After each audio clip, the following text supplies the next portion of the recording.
There we go. I'm like, how do I stop it once I started it? All right. That's the wrong intro. Friday. It's Friday again. Should we try it again? Yeah. Sorry, guys. Gotta check the video.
There we go.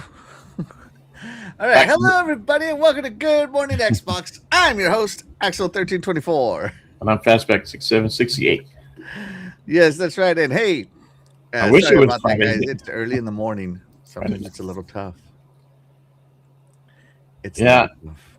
Rough. My poor Spurs.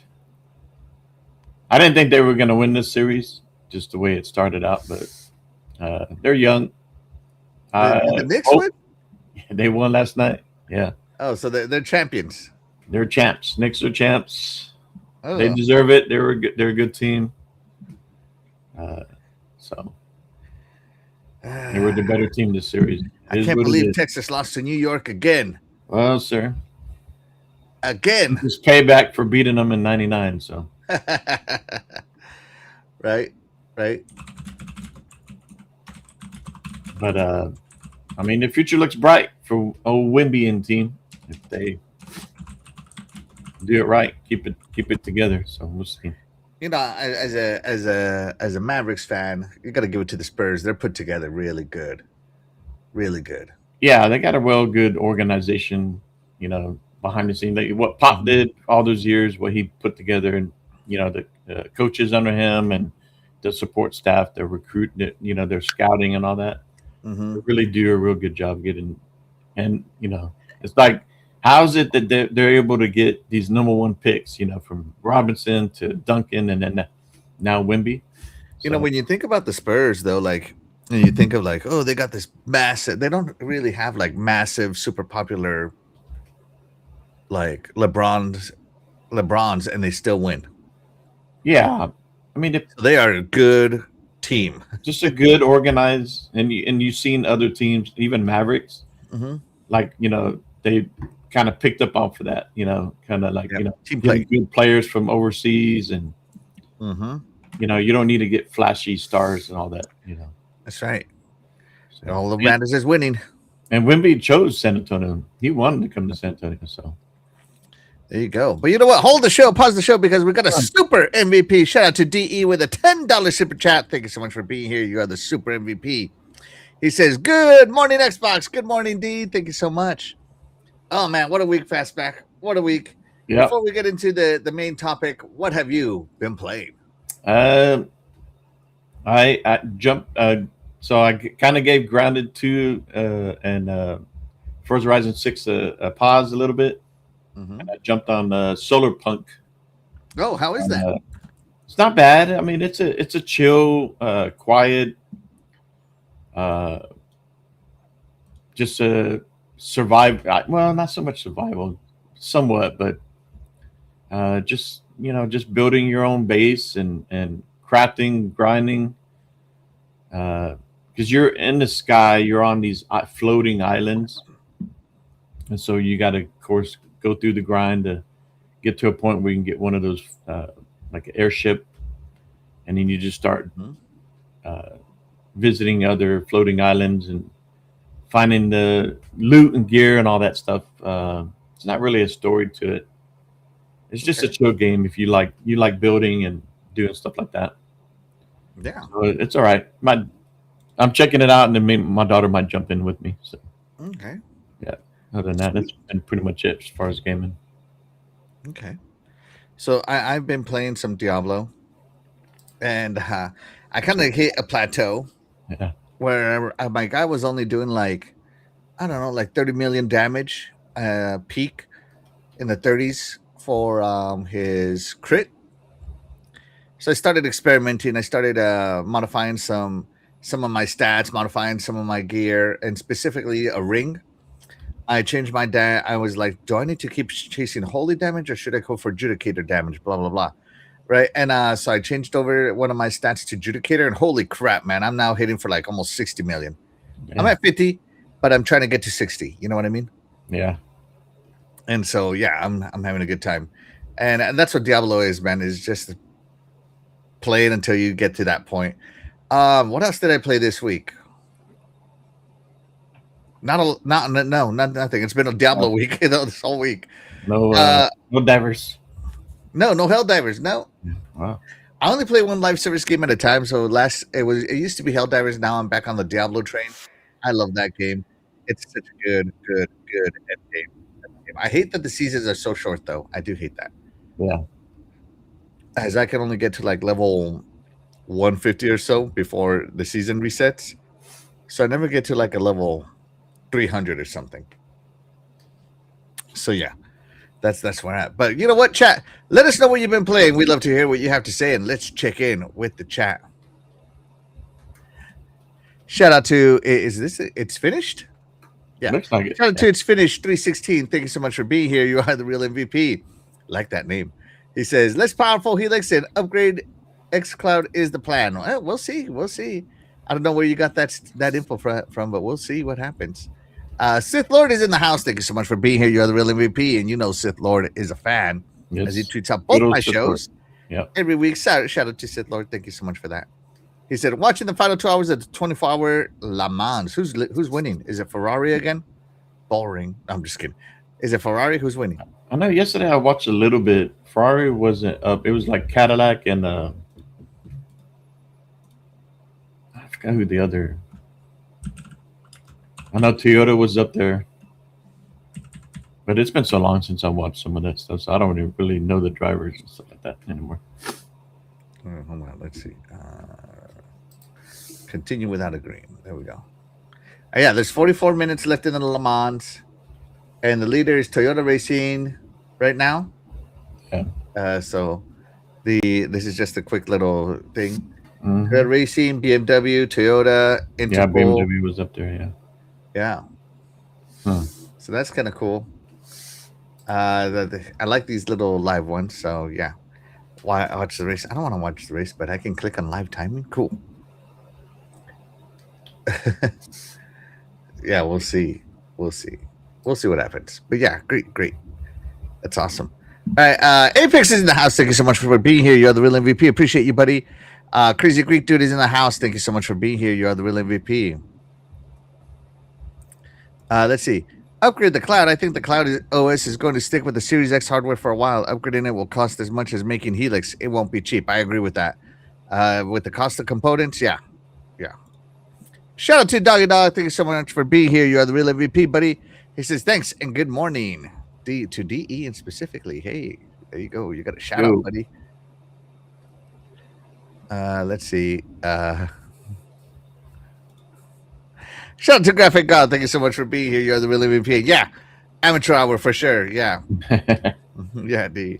And I wish it was Friday. Let me tell you, man, I planned this show like you could ask Fastback. I didn't do any of my normal planning because I didn't share any information. I'm just like, here it is. And you guys are going to see it. I didn't do a lot of my normal planning because I was so busy yesterday for a very good reason. It was my beautiful wife's birthday. So, of course, she got all my attention. To the wife? Huh? Said happy birthday to your wife? Yeah, she had really ordered her, gave her everything she wanted. I hope so. Shout out to Be Nice. Thank you so much for being here. You're the real MVP. Appreciate you. Dug it out. Welcome to the Iconic Video Games Podcast. No. Where you at, It's Dougie Dog? You're late. It's not the same without Cool Cat Terry's enthusiasm. I hope that's super sarcastic. What enthusiasm? No, Terry, you know what? If you speak about the right things, her enthusiasm is is up there. Yeah. Don't talk smack about Ubisoft. That's right. Don't talk no smack about. Hey, and I can work on headlights too. Mm-hmm. Good morning, Axel Fastback and chat says Dave Reezy. Thank you so much for being here. You are the real MVP. Appreciate you, buddy. And let's see. Oh, here we go. So Be Nice has been playing Black Myth Wukong. I was thinking about buying that just yet, like this weekend. I'm like this close to pulling the trigger on it. Gears Reloaded finished last night. Forza Horizon 6, Killer Instinct, and New Game 4. What's an NG4? I have no idea what that would be. Sorry, but that's awesome. Yeah, let's see. It's finished says CEO of Xbox said during the interview it's cheaper to upgrade the cloud and $1,500 console will not work. I don't think she said it was cheaper to upgrade the cloud, did she? I watched that interview and I don't remember hearing that. Yeah, you never know. Here we go. He's been playing Skyrim VR on PC. Oh, have you put on the AI mod where the NPCs actually talk back and respond to you? That's awesome. Craig Simmons Gaming TV, thank you so much for being here. You are the real MVP. He says, good morning, Xbox. I can't stop playing Forza. Yes. Nice. Oh, NG is Ninja Gaiden. Right. I'll probably jump some Forza today.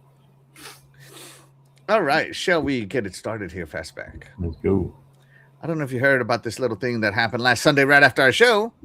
Right after our show. Like maybe, 45 minutes after our show.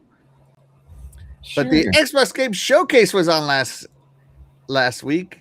And man, I don't know. Do I want to do the Showcase large or S large? I'll keep it this way for now. And man, what a show. Let me tell you. What a show. First off, Gears E-Day opened up the show, right? Yeah. But the most important part about this Gears E-Day opening, I'm going to skip a lot of this, sorry, and see what happens here. So they put it on Game Pass. First off, there was a lot of people saying that it might not come to Game Pass, right? Mm-hmm. There were lots of people saying that. A lot of insiders, a lot of insiders, man. Lots of insiders over here. I know. I didn't really. I mean, I get what people were saying, but I didn't really think that was going to happen. I think as far as their franchise first party stuff. I don't think they're ready for that right yet. away after they just lowered the price. It took out Call of Duty. I don't think they're ready for that kind of hit double whammy yet. If they were going to do that, they would have lost more subscribers without some kind of option to where you can have your day ones in the Game Pass. You know what I mean? Hey, you know what? Maybe when they separate Game Pass, they'll have the day one version of it. Who knows, right? Yeah, they could. Yeah, they could. That could be an option. Game Pass day one version, but let's hear from the Heffa herself. Welcome to the Xbox Game Showcase. For the past 25 years, Xbox has delivered some of the greatest games of all time. This is the best speech written by AI I've ever heard. Games that changed what was possible. Games that brought players together and games that defined generations. Xbox was built on the spirit of creativity and heart. That's right. And as we kick off the show with Gears of War E-Day, it's only fitting that as we return to Xbox... Okay. Remember, she kicked off Return to Xbox when she took over, right? Yep. Right? So it's only fitting as we return to Xbox. All right, hold on. Yeah, well, what's only fitting as we return to Xbox? And as we kick off the show with Gears of War E-Day, it's only fitting that as we return to Xbox, we return to Gears. So today, we're announcing that Gears of War E-Day will be an Xbox console exclusive. Woo! There you go, baby! Return of exclusives! So, this is awesome. Like, when this was announced, I was like, yeah! Because it gives... Yeah. It gives you a reason to buy the hardware. And, I have been an exclusive on Team Exclusives for a while. I'm going to switch our positions here real quick. Yeah, I've been on Team Exclusives. I've said it for a long time that you need it for the health of the brand. Not for the gamers. Not saying for the health of the gamers. Gamers benefit with no exclusives. That's not an argument. I'm just saying for the brand and today's market, how it exists, we need exclusives, right? So for me, this is awesome. Yeah. Fastback, how do you feel about the return to Xbox by returning to exclusives? No, I'm just happy for it. I'm glad that they, that they finally come out and that's the position they're going. Like you said, that she kind of like hinted at it. It's like the plan is the plan until the plan, it's not the plan. So they made it a point that they were going to start this show off with a bang. Not only just showing Gears E-Day, but then what she said here. Yeah. I will say, so it's funny because I had an audit this week. Oh One man, of the auditors, we were talking about gaming and stuff like that. And how we talked about this, how some things are going to be, like E-Day and then Fable, and it says Xbox console exclusive. Mm-hmm. He's a PC gamer, so he was a little confused. Does that mean it's not coming to PC? Which it is, right? The PC is part of the Xbox's ecosystem, along with the console. So he was a little confused, which I tried to explain to him, but I get it, But I told him that they want to. The console is the center of Xbox, and that's what they're doing. So, yeah, this was awesome. I was happy to see this one. Absolutely. This is a great way to start off. She comes on, and then it's like announced. And I thought, like I said, a lot of this stuff in the show was already baked in from the previous regime, right? A lot of stuff had been worked out for a while, and this is her. She embedded this to the show. So yeah, and talking about this, right? So this has a lot of people talking about returning to exclusives, return to Xbox, all that stuff. So this is one of 2 exclusives announced. So we're gonna stick with the exclusive talk real quick, guys, because there was another game. Oh, here we go. That's also coming to Game Pass. Right? I'm gonna mute the music real quick, right? But this one caught me off guard, as I was not expecting this. Yeah. Now the game looks amazing, but now this one also got a release date, right? And it looks awesome, coming in due time. That's what I said last time, and then I was like, wait a minute. Coming in 2027, so that's very exciting. Yep. And now it's Xbox console exclusive as well. So we got not 1, but 2 exclusives. 2. Oh, go ahead and say it with your chest there. 2 exclusives. And I remember, like, when I had posted, I said, okay, I could see Asha's gonna bring the side dish, and then here comes Matt Booty, brought the dessert. I was kind of thinking, I figured if they wanted to make a stance on, this and that, make some updates to, because people were complaining about the logos and stuff like that. All these games, and then boom, here they go. They embed these 2 parts into the show. When they made the decision, we don't know, right? But it was cool to see, and I was surprised too with this one. But then I'm kind of thinking, this is a new IP, In Exile. This is all new with In Exile, right? So there's no, like, they've been throwing all their games on other platforms and stuff like that. So I think, something must have been, they've been seeing this game in work. They've been playing this game behind the scenes, and they probably think, hey, we got a gem here. Let's make it exclusive. I mean, this game has been hyped since it was announced by gamers. Yeah. Right. So it's also on Game Pass day 1. Yep. Also exclusive. And it looks good now, but I think if you're gonna go the exclusive route, this game better be awesome. Yeah, it has to. Yeah, it has to be good, and it's looking great. It does look good. Yeah. And In Exile is, I don't know if you've ever played Wasteland, but I mean, you can talk to cats. You can take a vending machine with you. I mean, it's crazy how a vending machine will talk to you and tell you how depressed it is. I mean, it's crazy, these In Exile games, right? Yeah. So In Exile is not a stranger to making interesting dialect. No. Right. And this is a dialect RPG, a dialogue narrative RPG. So there you go. This is going to be awesome to me. I'm loving it. It looks good. I like the whole aspect of the time traveling and stuff like that to change things in the future. Yeah. So I'm really looking forward to how that works. There, I'm going to guess that's when you face the final boss. I believe so, yeah. So it looks like I got some interesting characters and dialogue. So, yeah, I'm looking forward to this. So returning to Xbox, returning to exclusives, chat. Is that what returning to Xbox means to you? Is returning to some exclusives?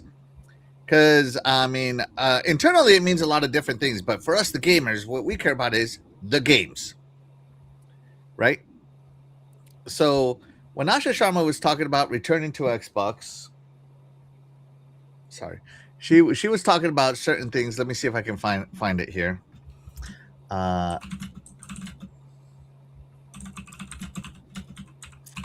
Because she listed like 10 things.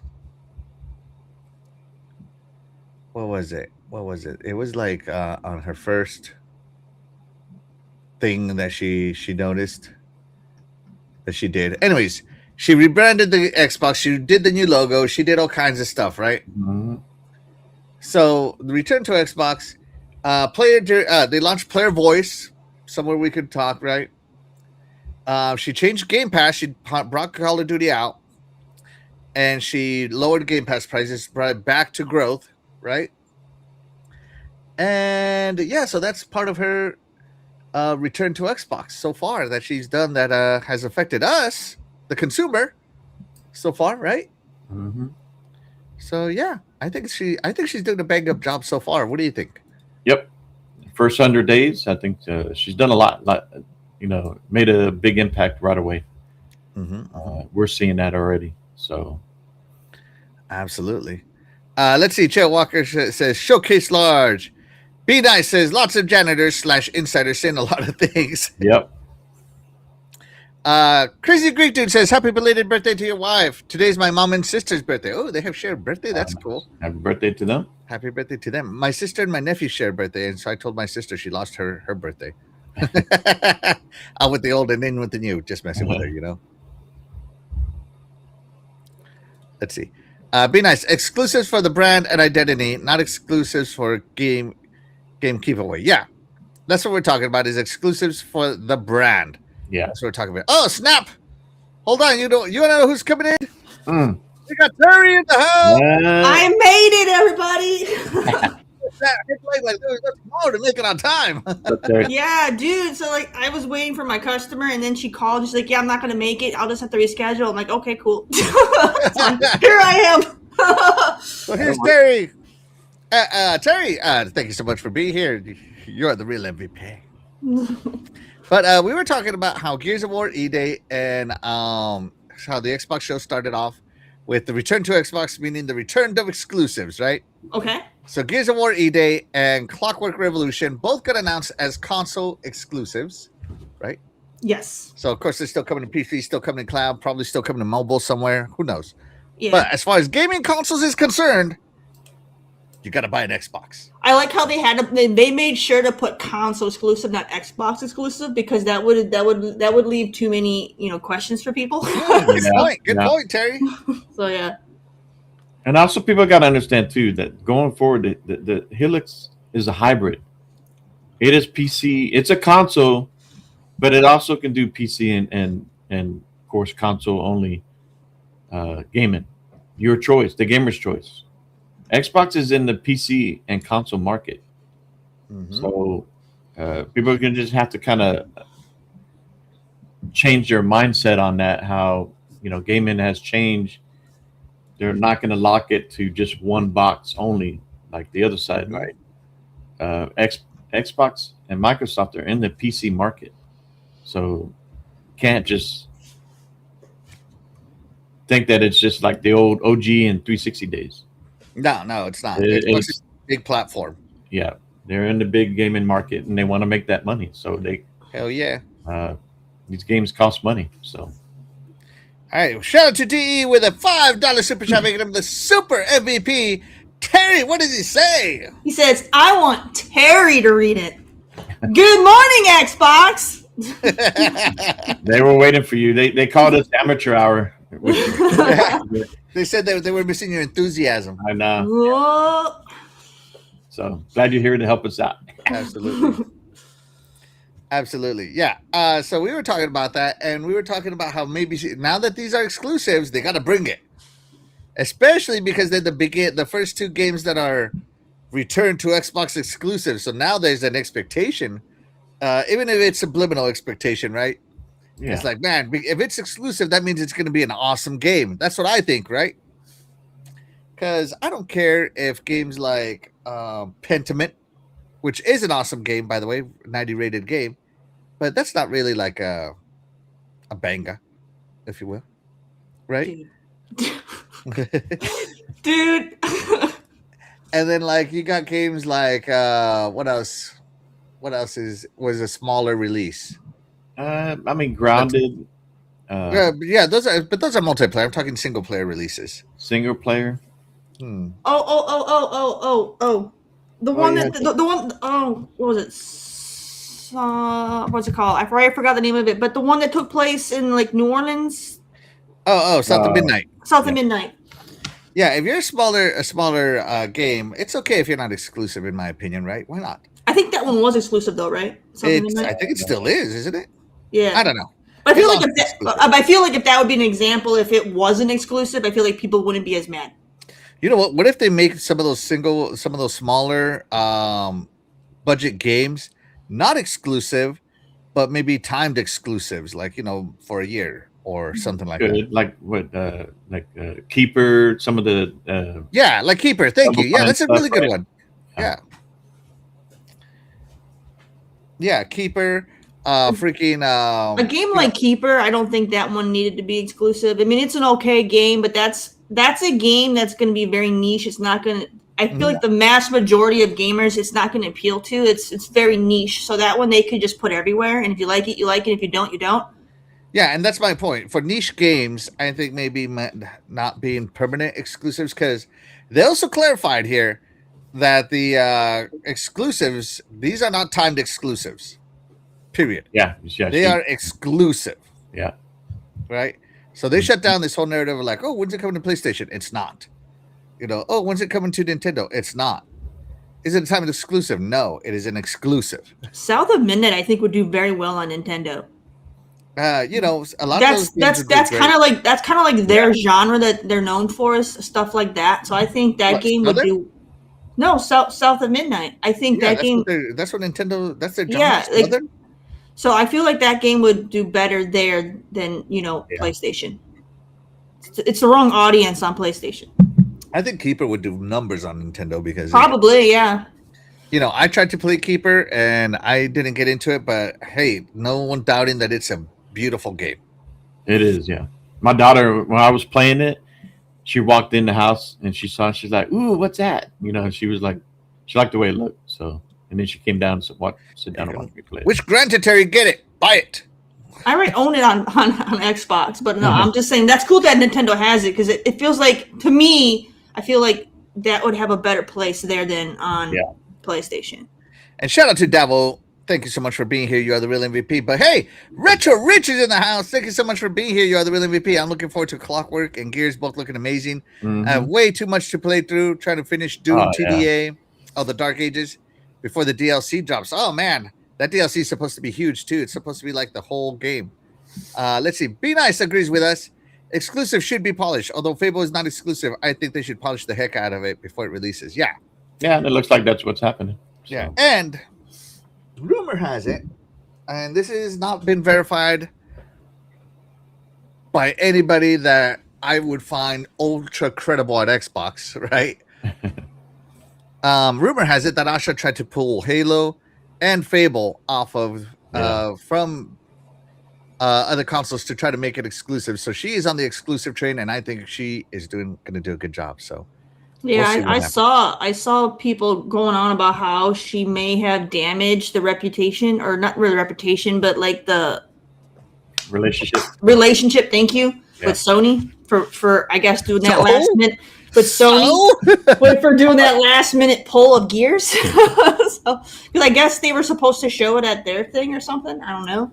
Yeah, and the Halo trailer too. Yeah. Yeah, so they'll get over it. No. Well, if that's the case, I'm glad she did that because I'm sorry, but it should not be shown over there. Even if it's going over there, it needs to be shown on the Xbox show. I agree. You guys already know my stance that I'm not an exclusive snub like some people, Axel. But not right, I am. But I do agree that if it's something that is known to be on the Xbox ecosystem, it should be at our showcase. I do agree to that. So like Gears and Halo, even boring Sea of Thieves, if they want to make a Sea of Thieves too, it should be at the Xbox showcase. Well, now you can make it now. Yeah. Hold on. Who's the guy that wore a PlayStation T-shirt for the Halo event? Who wore somebody from the Halo studio? Yeah, that guy. During the esports event, right? Or what? Yeah. Apparently, he was seen wearing nothing but Xbox T-shirts the whole time afterwards. Asha got up to him. And I thought that was really funny. Hold on, guys. I got to adjust my aircon. I'm burning up in here. Hold on. I apologize. Sorry, everybody. Sorry. Yeah, amateur hour, as it was pointed out to me earlier. I did see a video of a PlayStation guy. He was actually ranting and raving about Xbox's showcase and how they're doing things, and he was talking about how he was going to get one. So he's like hardcore PlayStation. So it was pretty cool. Like he got swayed. Yeah, no. So that was funny. Yeah, no. So the exclusives are back. All right. So again, to recap, Asha Sharma's first 100 days. For consumers, what she's done internally, that's fine, exciting, all that good stuff. But she lowered the price of Game Pass. She announced Helix, and now I can't give her credit for that because that was already in motion. The next Xbox console was already in motion, but we didn't know it was called Helix. Yeah, so I mean, again, in motion. She just announced something that was going to be announced with or without her. So I can't give her credit for that one. I'll give her credit. I got you, Asha. I got you. I'm not a hater. Dude, she had nothing to do with that. No, but we can give her credit for at least coming out and verifying that it is, you know what I mean? Because other than, I think, Ronald, right, we really haven't heard much as far as it's Helix, the actual thing. And back console exclusives. So those are the things. Those are, in my opinion, the top 3 things that have affected us as fans, as consumers. Obviously, the money, the wallet, the Game Pass money, right? The saving up the money for the next console, the Helix. Because I mean, even Fastback. What's your name now, Fastback? What's your real name? Hold on, let me put you up here. What's your real name here? Fastback in Helix. In Helix, I'm ready. That's right. He's ready, so it's affected him. Right, and hey, they listen to me. Exclusives, baby. Partially, they only partially listened. Whatever, I'll take it. But I mean, to start the show with Gears, and this Gears too, being the prequel E-Day, was the right way to do it. To start it off with, that's the game. If it's not Halo, then it has to be Gears, saying we are console exclusive.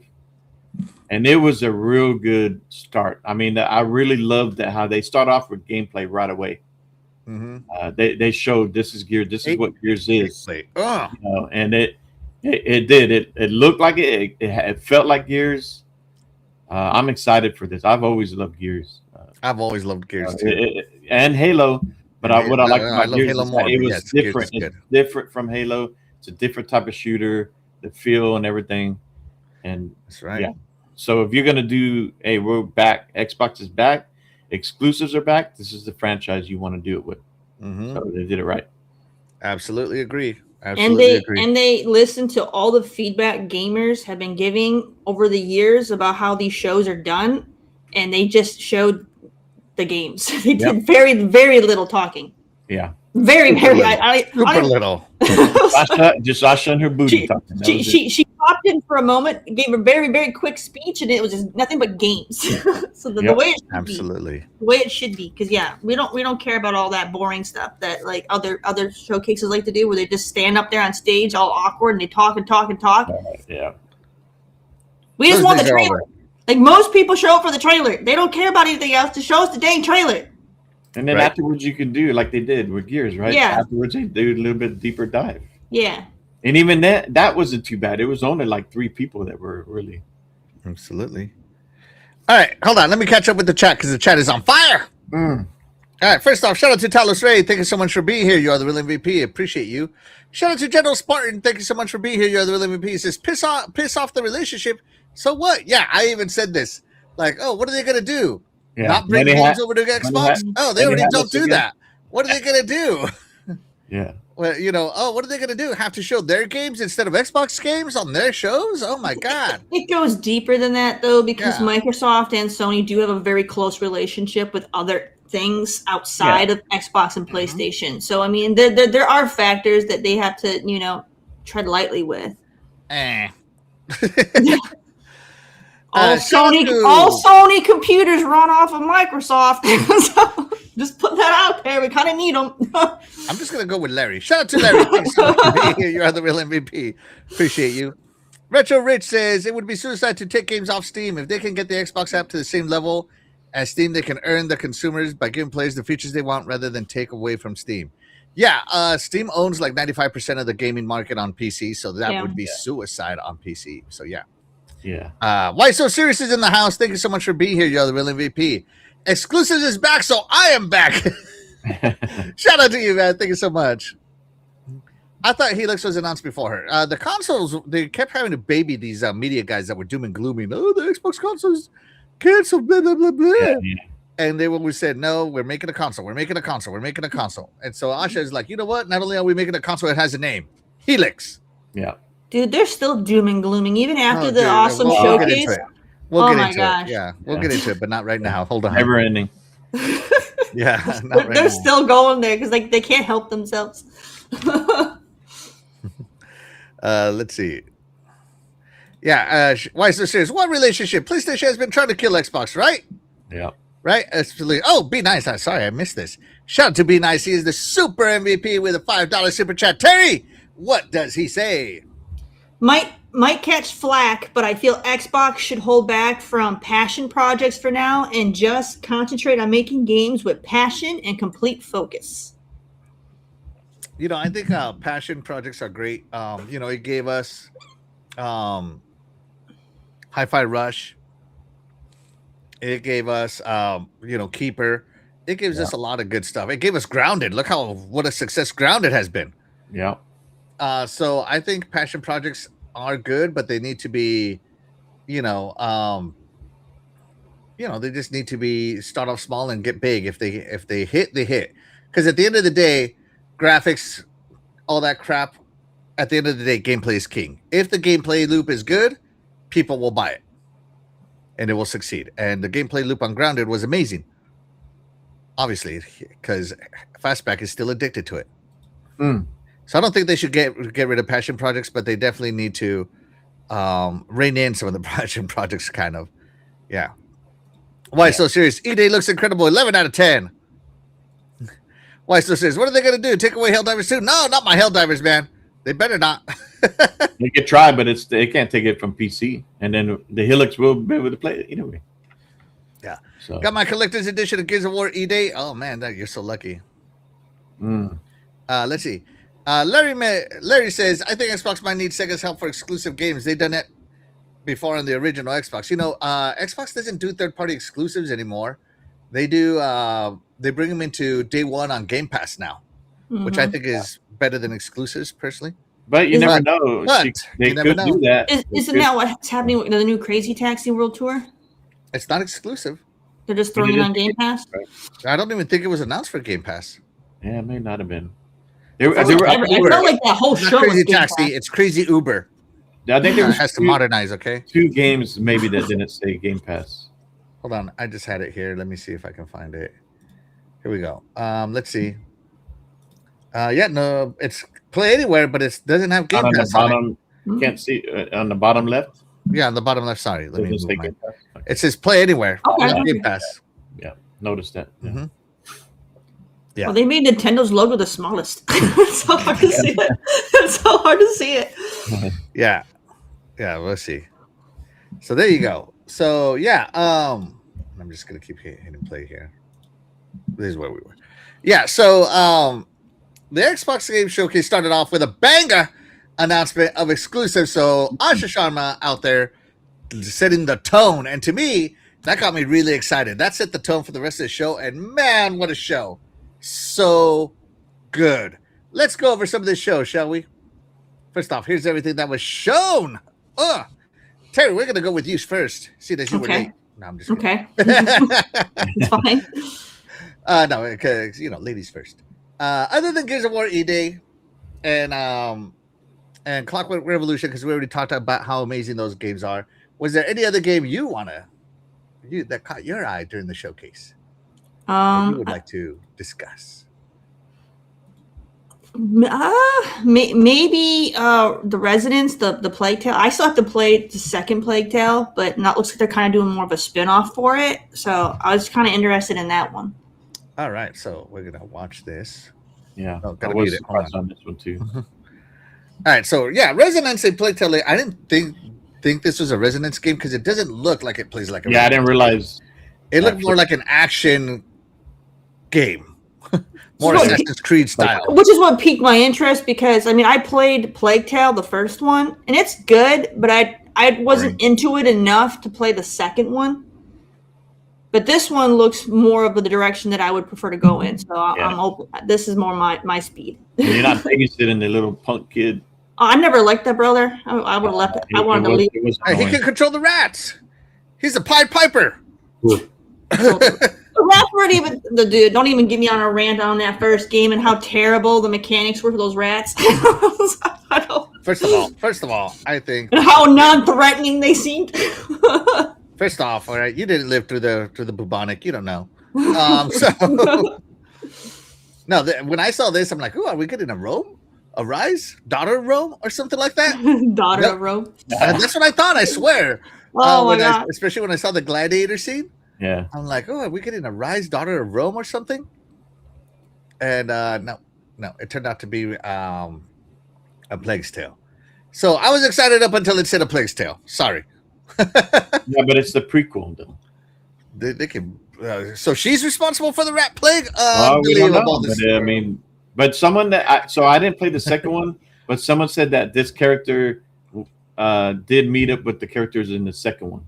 Okay, I need to go play the second one. Yeah, I need to do it. Yeah, there's some connection there, but this is not the Plague Tale 1 and 2 characters. This is the second one still on Game Pass? I don't know. Or has it been pulled? Well, what's the second one called? A Plague Tale? Requiem, I think. Requiem, yeah. All right. Plague Tale Requiem. I'm gonna. But this game did. The reason I didn't like a Plague Tale was because the stealth mechanic drove me nuts. Yeah, and the first one, I got stuck in the one scene. Yeah, and I could not get out of, and I was like, I'm done. I didn't go back to. I felt like I had to start over. I liked the puzzles, but I didn't like. Yeah, the puzzles were. I didn't like the what she. It was a slingshot, I think she used in the first one or something. It just seemed like kind of eh. Yeah. So, Terry, if you want to play a Plague Tale Resonance, here you go. This is about as much gameplay and interaction as you're gonna get. Here.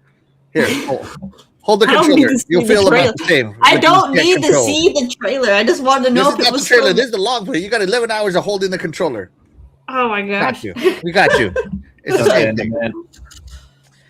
I don't want to bash on this studio as a lot of people love a Plague's Tale. I just can't, man. That first one just turned me. I finished it just to finish it, but I've never been so pissed off finishing a game as I have been. I could not stand the brother in the first one, but you know what? Outside of there were some issues I had with the storyline, and there were some game mechanic issues with the first one. I can put that behind me if the second one's more polished. Mm-mm. And why so serious? maybe now that the boy is a little older, he won't be as annoying. Maybe he's grown up a little bit. So, I actually beat Rat Boy Part 2, and I don't even like some games. I think he said Ray Boy, but I think he said Rat Boy. Yeah. Oh yeah, and Godzilla Destroy All Monsters Melee returning. That is huge for me. I like it. But yeah, there you go. So a Plague's Tale resident, and sorry, I was just trolling. Coming your way. All right, so I gotta make a point to go play Plague Tale 2. Maybe I'll boot it up today. I got nothing going on now that my customer canceled. Boot it up today. I didn't even spell a plague. Yeah, so this one I didn't know it was even announced it right. It follows a character named Sophia. So this is from Xbox Wire. Okay, so it follows a character named Sophia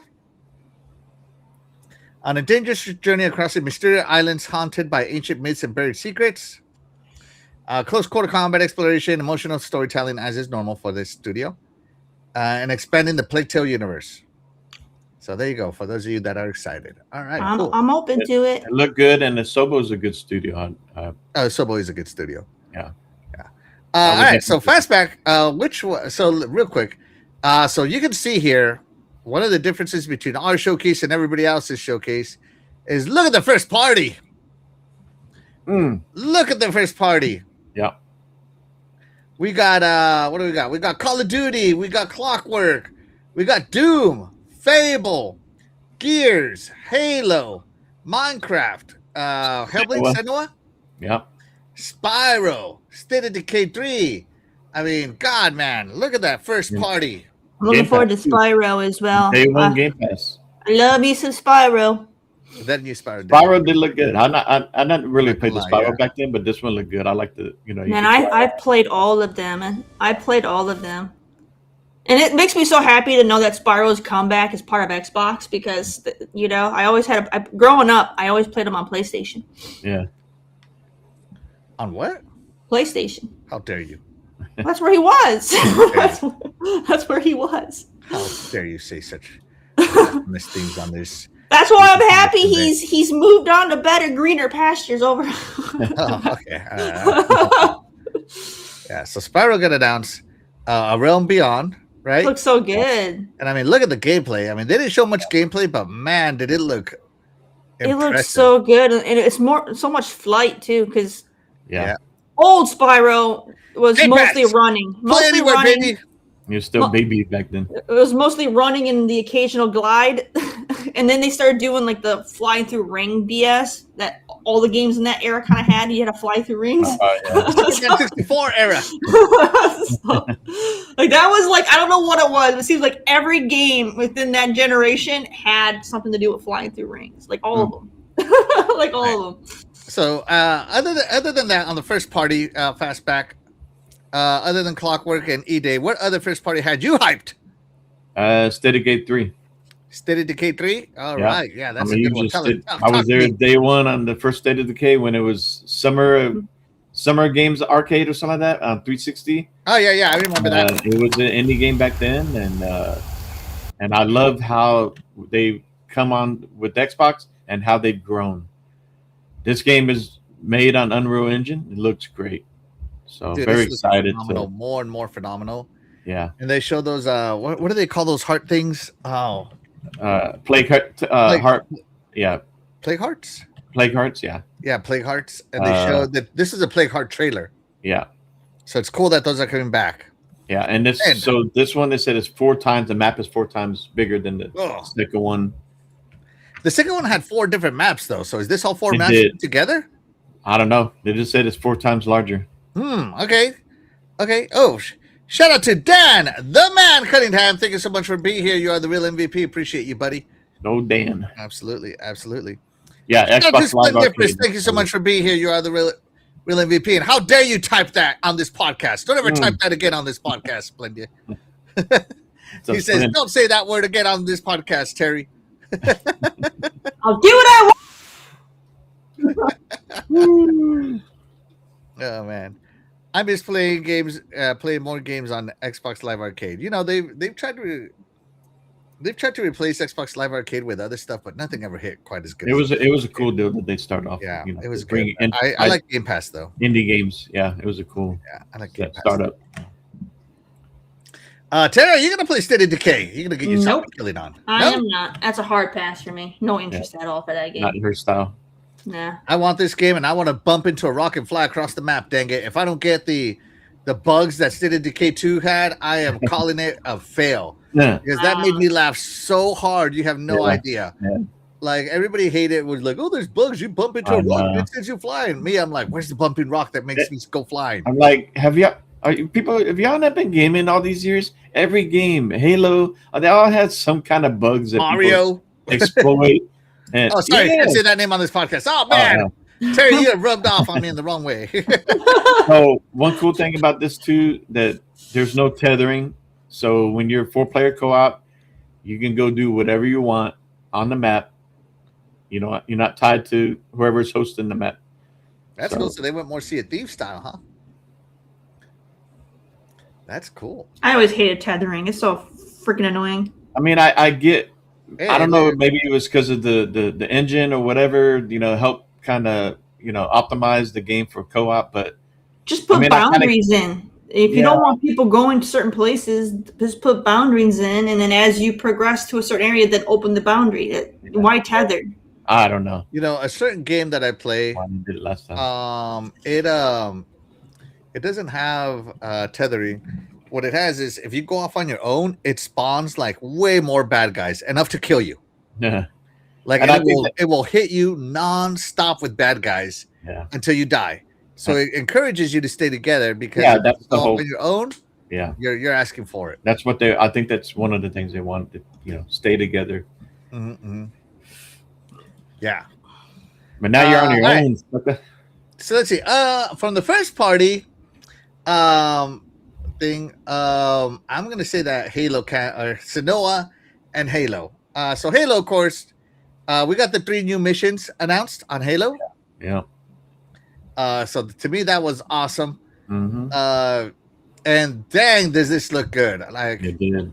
And you know me, I was anti moving this to Unreal Engine, but holy cow, does it look good? We'll see how it plays, but it looks good. And the fact that we get to play three new missions were announced with Sergeant Johnson. He's like, always bring a Spartan. I was like, I cannot wait to play these 3 new missions that expand the lore. I cannot wait for that. That's going to be awesome. So I like that they didn't give me another like, hey, just look at the same old campaign involved, just prettier. They can be like, hey, here's 3 new missions. Check it out. And I'm like, oh my God, this looks so good. I have a question since you're a big Halo fan. Yes, go ahead. If they decided to do more of a prequel of Master Chief's story, like further in, before he became Master Chief, and so you wouldn't be able to refer to him as Master Chief because let's say he would be, lower on the totem pole. Would you still enjoy it if knowing he's the Chief without being able to call him the Chief? So the pre-Covenant War Chief was fighting basically separatists, other humans. I don't think that would make me feel like awesome just killing other humans. The reason Halo feels good is because I feel good killing these alien scum, So I'm gonna go with no. I'm not saying fighting humans. Like you go, I guess whenever they first ran into him, I guess like was he a Master Chief when they first ran into these guys? Okay, so Spartans were classified up until, I don't know, until the Covenant War was starting to get really bad and morale was going down. Yeah, because the Spartans were having success, so Oni decided to unclassify their existence and to boost morale. Yeah, and so what they found out was that humans, non-Spartans, fought harder if they knew or believed that there was a Spartan. I mean, Spartans were so rare to see during the beginning of the Covenant War that like. I don't know if you ever saw Halo 2. And it's like, oh my God, hey, we got a Spartan. He's like, don't mess with me. Are you serious? There's a Spartan here. I don't know if you ever saw that cutscene. Yeah, but it was really like I might have see a Spartan. So, if we got Master Chief missions, they'd be more stealthy, because the war wasn't full on like it was until Reach. At Reach, that's where Spartans were really came into the limelight, if you will. Okay. So yeah, they probably went on campaigns that on their own, right? That dealt with certain things. They didn't participate with the full war. Yeah, I know I played the first 2 games, but I just wasn't enjoying them enough to really remember what happened. I just got to the end. I just wanted to get them done. No, so the Spartans, seeing a Spartan was a big deal back in the day. Okay. Yeah. With the Spartan 4s, they became pretty much common. Well, then, being that said, since going back, they were classified, no one knew about them.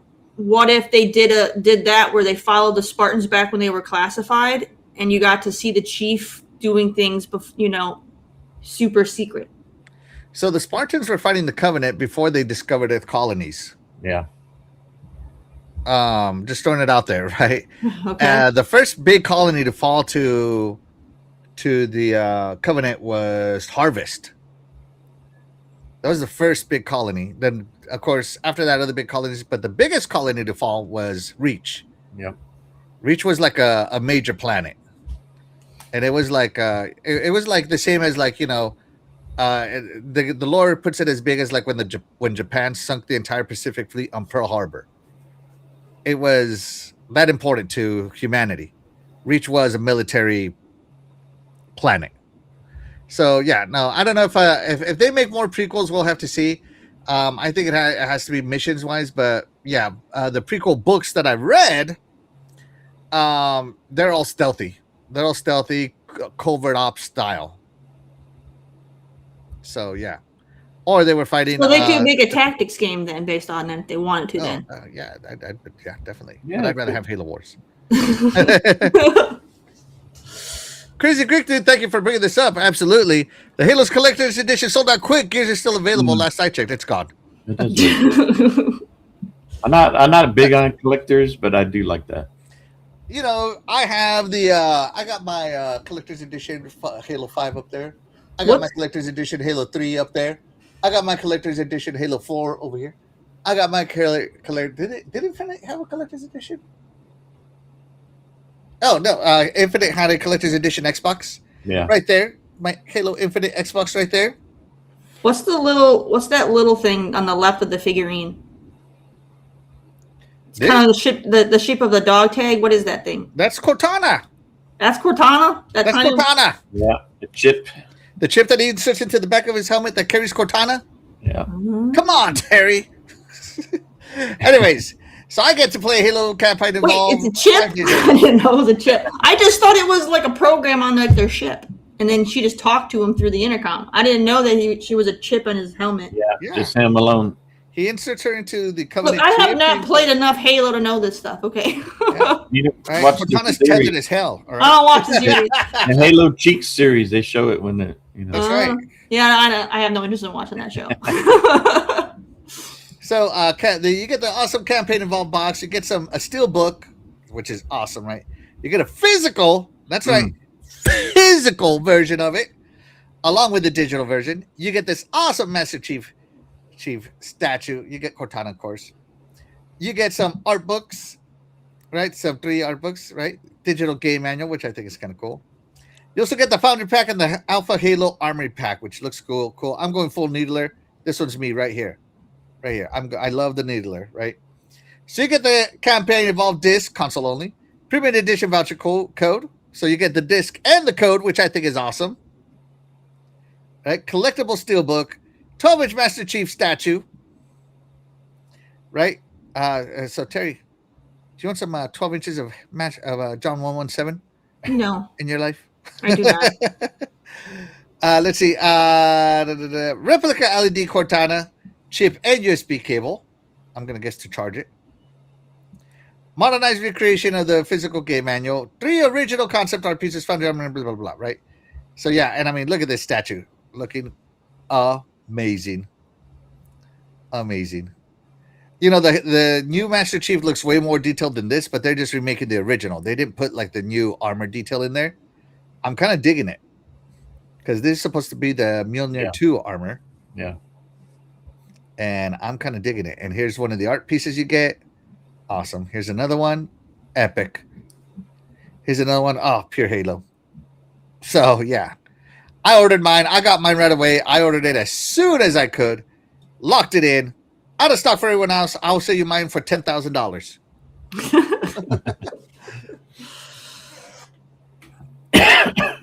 Retro Rich, was the collector's edition only for the Xbox? No, it was. They had collector's editions for others, but the physical was console only Xbox. Is the European one sold out too? Yeah, I don't know. Well, click on the European link. I'm curious. And the Australian. Is there hope for those people? Is there hope for those people? And it's just only sold on the... Just hit deny. Who cares about that nonsense? Xbox site. Out of stock here too. So there you go. So yeah, I thought that was awesome. Personally, the Master Chief Collection. And of course, they showed some... so I think that's awesome. And of course, I spent my money on it. It holds all the Cortana's knowledge. It's the AI chip. Yeah. It's a USB stick. Halo War Games takes place before Halo Reach. They're actually prequels. Yeah, I know. Yeah. Mm-hmm. Absolutely. I know. Yeah, so there you go. All right, and the last first party game that I love all these first party games. First off, I'm gonna play. I have intention to play them all, especially Fable, but I've talked about Fable plenty of times. Senua caught me off guard. This looked awesome. I did not expect a Senua trailer. Let's just get to the action here. Yeah. And it is looking beautiful. And I'm like, man, this is looking good. I don't know if this is gameplay or what. But it looks like Ninja Theory is the Hellblade studio. They were trying to do Project Mara. Project Mara got canceled. And look at this gameplay. It looks good. Looking pretty. Looking amazing. Kind of getting more back to the first one, right? A little bit more action. From what I understand, this one is a lot more action, and it brought back the more than 1v1 combat. Even though I thought the second one flowed very well, with the 1v1 combat. On this one, you can fight more than one person at a time, more pure action adventure style, if you will. And yeah, look at that. Ugh, looking good. Give me some more Hellblade. I love it. Terry, did this one excite you? Nope. All right, Fastback, what about you, man? No, it looked good. I still need to go back and finish the second one. Oh, geez, I finished the second one twice already. So, but I love the combat in the first one. I think the combat in the second one was better because if you wanted it to be hard, you could be hard. If you wanted it to be vanilla, it would be vanilla. So yeah. And we'll see. Ooh, is that Hella again? But, so I wonder, instead of calling it Hellblade 3, is this Senua? It's just Senua. So, what does this mean? Well, is this going to be the end of that series? You know what I mean? Like, or there's still going to be a Hellblade 3? I don't. All right. So this is set after the events of Hellblade 2. And which I got, because she did leave her homeland to go take care of those Vikings. Existing fans will love this fresh new direction while offering the perfect entry point for new players. So there you go. Oh, here you go. And they got even an Xbox Fire, but I'm not going to click on that. So yeah, this takes place after Hellblade 2, so you better finish it, man. Okay. Yeah. All right. Let's look a little bit more. Anything from the third party that you can mention as many third parties as you want, Terry, but we'll only talk about one more. The only other game on this list that I was interested in was Valor Mortis. Are you serious?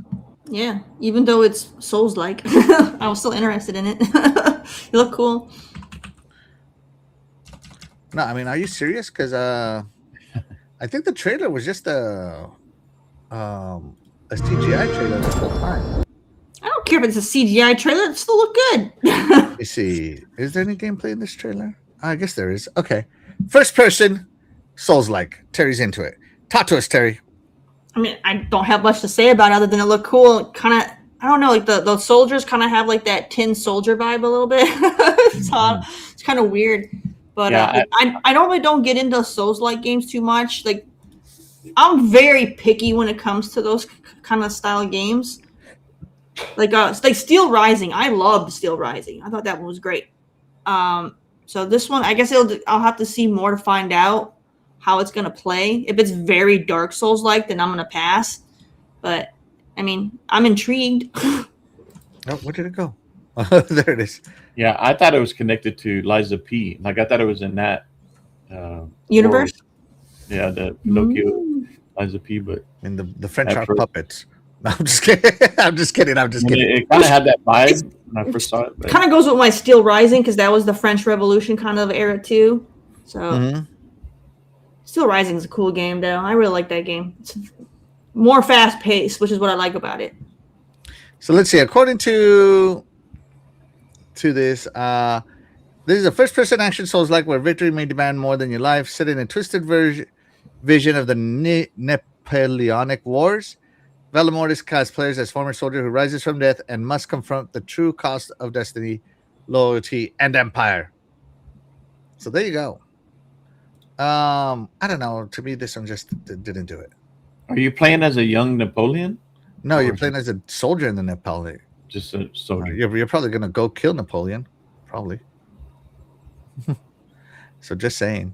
Because they do have Vincent Cassel as the voice of Napoleon. So yeah, there you go. I don't know. Let's see. It is coming to Game Pass. Yep. So there you go. All right. Awesome, Terry. Awesome. Fastback. You can mention as many third-party things as you want, but you can only talk about one. Which one you got? As far as third-party, I'm going to go with the Belmont's Curse. All right, that's the one you want to talk about? Yeah. All right, you don't want to mention any more before you talk about it? Fable. Yeah, no, go ahead. Just tell us your thoughts.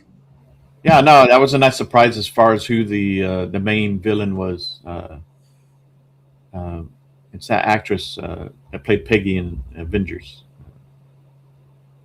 She's a good actress. Peggy in Avengers?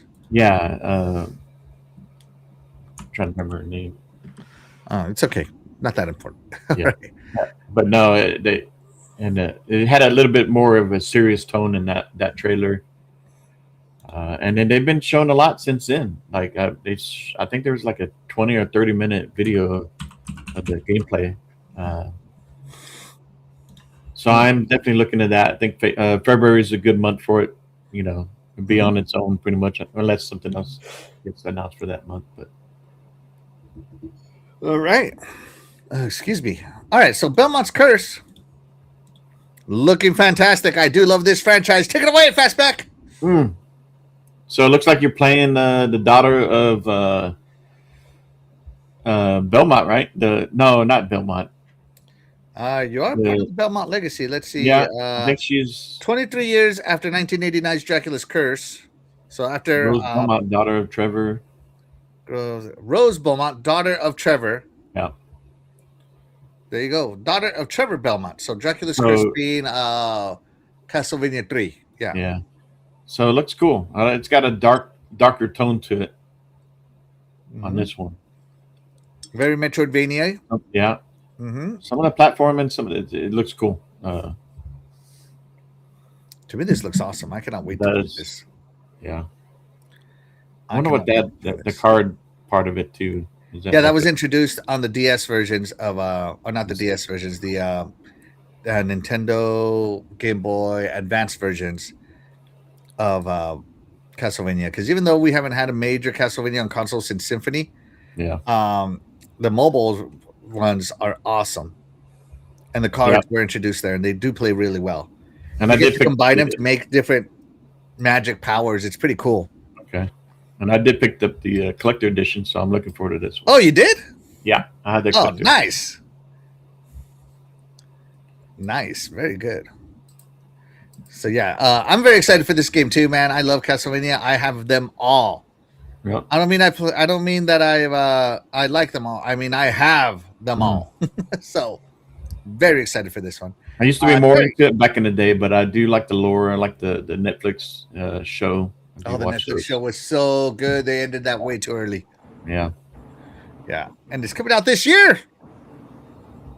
Yeah. Yes. Cannot wait. Terry, Are you excited for Castlevania, Metroidvania? I don't know. Maybe. Not really. I'm not really Metrovania. Nah, I'll pass. Oh, no way. I mean, it looks cool though. It does look cool. I like the style. I don't like Metrovanias because there's so much backtracking in those games. Like, I like to move on to a new area and then keep going from area to area, not have to go through these areas and have to keep going back to get to. What if you don't have the right card combos and you got to go back and get a strong one? It drives me nuts. I hate all the backtracking. Why don't you hate Assassin's Creed? I keep going back to the same village. The same village? No, you don't. No, you do not. All right. I keep going back to the same village to assassinate the same guards. Same tower. No. I'm just messing with you. That's my choice. You're not being forced to go there. I gotta buy something from the shop. There's shops freaking everywhere. You don't gotta go to that one specifically. I put a bicycle in that city. I gotta get it back. Dude, I go to a shop, I buy stuff from that shopkeeper one time, and I never talk to them ever again because there's so many shopkeepers. Like, what are you talking about? I'm just messing with you. What are you talking about? All right, there you go. Great pick, Fastback. I love it. Yep, it was a good show. All right, so for me, I thought Magpie trailer was funny. Magicians looks good. Join Us, the cult game, looks funny. Crazy Taxi was awesome. Where Winds Miss Waste looks good. Oh, Persona 6, going from not ever being to being a competitive exclusive to now day one Game Pass. Yeah. What? That is a big deal. That is a big deal. But probably the one I'm looking forward to the most is Wulong 2. Give it to me.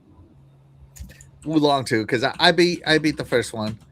And when I saw this one being announced, I was like, yes, this looks like my kind of game. This is definitely an Axel game. Team Ninja, of course. So I don't know if you guys played the first one. It was all on Game Pass, but it was so good. I played it, beat it. I think Mike Molis was playing it, and somebody in his chat was trolling him, telling him he needed to apply himself, otherwise, because he wasn't doing it. But this game, the first one started you off hard with a dual phase boss first time. Oh my god! But it set the premise for the whole game. You gotta stagger these enemies to kill them. If you don't stagger them, you're not gonna kill them. And a lot of my first game clips that I uploaded onto my social media were from Wulong because I was so proud of killing those bad guys. Some of them were really, really tough. I had to do the guerrilla tactics on some of them. Hit and run, baby. Hit and run. So, yeah. And it was multiplayer. You could co-op in it. Through the whole game, you could co-op the whole game. And Wulong 2 is coming to Game Pass. Love it. I'm going to play it. I'm in. Yep. Nice. I am in. Yes. I have both of the collector's edition that they bought out recently. I don't well, 2 collector's editions. Yeah. SOT Dish, thank you so much for being here. You're the real MVP. He says, it's play anywhere. Yeah.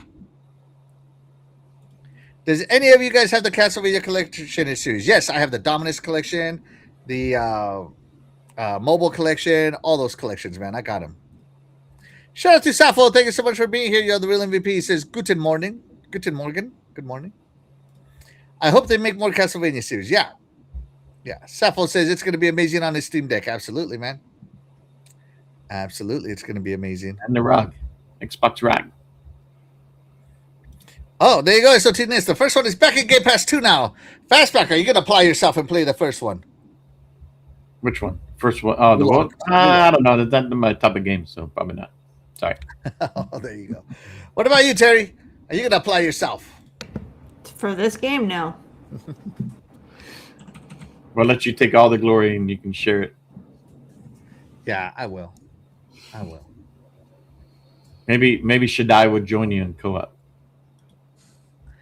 I'll pass. Wait, is Shaddai my only option? Yeah, sure. And y'all can play Persona 2 together also. Persona 2. No, I'm just saying Persona 5. Yeah, you can play all the Personas together too. Y'all can have that. Yeah. But it is a big deal for them to get that and be in Game Pass and shown on the Xbox Showcase. After all the bragging people did back in the day in Xbox One days, oh, the Persona is only on PlayStation. Xbox ain't doing anything. They're dying. Yeah. Nobody wants to be on Xbox, as far as third party. So, like, I uploaded a lot of these videos back in the day of me playing this Wulong, and I was having such a good time. You can just see me. I was dying. Like, that's me blocking and dodging. What I love is you could even block magic attacks about Wulong. So I thought that was pretty cool. So yeah, I beat this guy down with parries and stuff. So yeah. Was the first one in Game Pass too? It was. That's why I played it. So yeah. It's nice to see that they still, people talk smack about Game Pass. Oh, it's not working for the devs. Oh, the games are not selling. But why are these devs still coming back? That's right. They're addicted to the Game Pass. So, especially for them, I think it helps to get some of that money up front. Whatever deal they work out with the Xbox. Mm-hmm. And if it was affecting their game sales, then why would they come back with the sequel? Game Pass. So, it all depends on the game, right? But if it's a good game, definitely does. Yeah. Can't wait for Sega to release all of their older games on the Xbox console. New Streets of Rage and Golden Axe and Jet Set Radio. Right? Mm-hmm. Yeah, I can't wait, man. Let's see. Persona 6 is a huge W and an awesome reveal, right? I think so too. So there you go. That was the Xbox Game Showcase. Terry, from A to D, what would you rate it? A B. A B for big W for Xbox? It's good, but like I said, out of all these games, the majority of them are passes for me. But they do have some good ones on there for me. So it's a B. A B. Okay, no. Okay. All right. What about you there, Fastback? So originally I had it as a B, but then when I kind of look back at it, I give it an A minus. But some of these games are not my cup of tea, but I like that they have a good genre of games in there and some surprises. And then I didn't really. I was hoping for something different at the end. The last reveal, they threw a Call of Duty, the Extraction Call of Duty deal, DMV or something like that. The DMZ. Yeah. And I'm like, I was hoping to see like a teaser of one of their studios, either the next Halo game or something, just teased us, But other than that, I think it was a great show. And then of course the exclusive deals, coming back to Xbox exclusive, that's an A for me. Mm-hmm. So overall, it was a good show, good pacing. Lots of day ones in Game Pass. So that's right. A. It's an A. Yeah, for me, this was an A. I haven't been this excited about Game Pass in a while. Maybe it's the return of exclusives. Maybe it was that there were so many actual games shown. To me, this was awesome. I just thought it was an amazing showcase. Shout out to Xbox. I think they put something together really well. Yeah. And of course, as always, they save the Summer Game Fest. But that's what we think. Terry, what does the chat think? How would you rate the Xbox Game Showcase? 57% said A for achievement unlocked, 39% said B, big W for Xbox, and 4% said console needs some cooling, and nobody gave it a D for dropping frames. SOT Nis says Persona 6 is a huge W and awesome reveal, right? B for best. The best part about it is there's a game in there for everyone. Absolutely, man. You can't expect every game to hit you. Pretty much. Yeah. But good mix. Good mix. I love it. A for me. But the show was an F for me. Fable, the game I want. Pushed into next year. Yeah, that was pushed off. Kind of weird. Yeah. And let's see. Splendifer says 100. It's an A plus. Giving it that double plus. You better play every single game on that list then, Mr. A++. All right. So I got to do about 16 of those games that I'm interested in playing. There's only 4 for me and then 2 maybes. And the Xbox X25 console and controller got announced. I forgot to cover that. Sorry, guys. There was a lot. That was one reason why. Yeah. it's an A for me because and it's not available yet, but you can bet your butt as soon as it's done. That's gonna get scalped so hard. So you better get scalped you guys hard. You're gonna have to be quick because those scalpers are gonna grab that thing. I signed up for the email though, so yeah, me too. I signed up for the email notifications. Hopefully, Axel helps me out. So did the scalpers. You know what? I think I'm gonna even though I don't want to buy it, I might buy it just in case my friends can't, and then if nobody wants it, I'll just cancel it. But yeah. But make sure you let me know first. Like if no one else wants it and I didn't get in, let me know.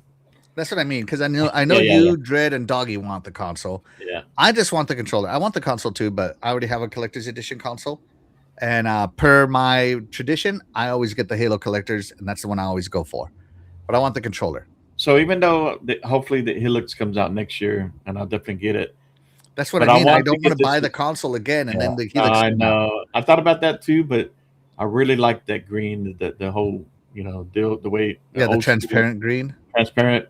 But my plan is, my brother-in-law, he's still on the old Xbox One X, and it's struggling a little bit for him. So I want to get the new one, hopefully, and then I'll give him my Series X. So. That is a very kind brother of you, and I'll give it to you for a little price of 10% extra. Okay. I used to do that for my brother all the time. He'd always give me my hand-me-down consoles. And I've done that with my nephew too. Do that all the time for my brother. Every time I got the next gen, like, here you go. But he was still young, so it was new to him. Splendiferous. Terry, this is not you be melt soft.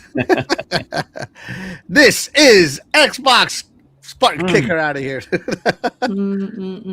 Did you guys sign up for the Xbox Insiders? No. I was signed up. I should say I am signed up, but man, it bricked the console, and ever since I've never been on the Insiders anymore. Sorry. Yeah, no. I got rid of it for the same reason. Once my console that one time my console got bricked and they didn't want to warranty it, I was out. So yeah, no, I'm not a part of the Insiders. If I had an extra Xbox, which I mean I do, but if I had a third one, then maybe. But yeah. So all right, let's move it along, shall we? Let's see.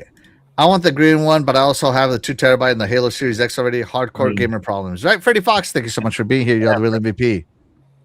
Appreciate you, man. Retro Rich says that Xbox console trailer was definitely influenced by Seamus Black, by Seamus Blackley. I don't know how to say his name. Visit to Microsoft. Love the early 2000s vibe. It should be how Xbox advertised going forward.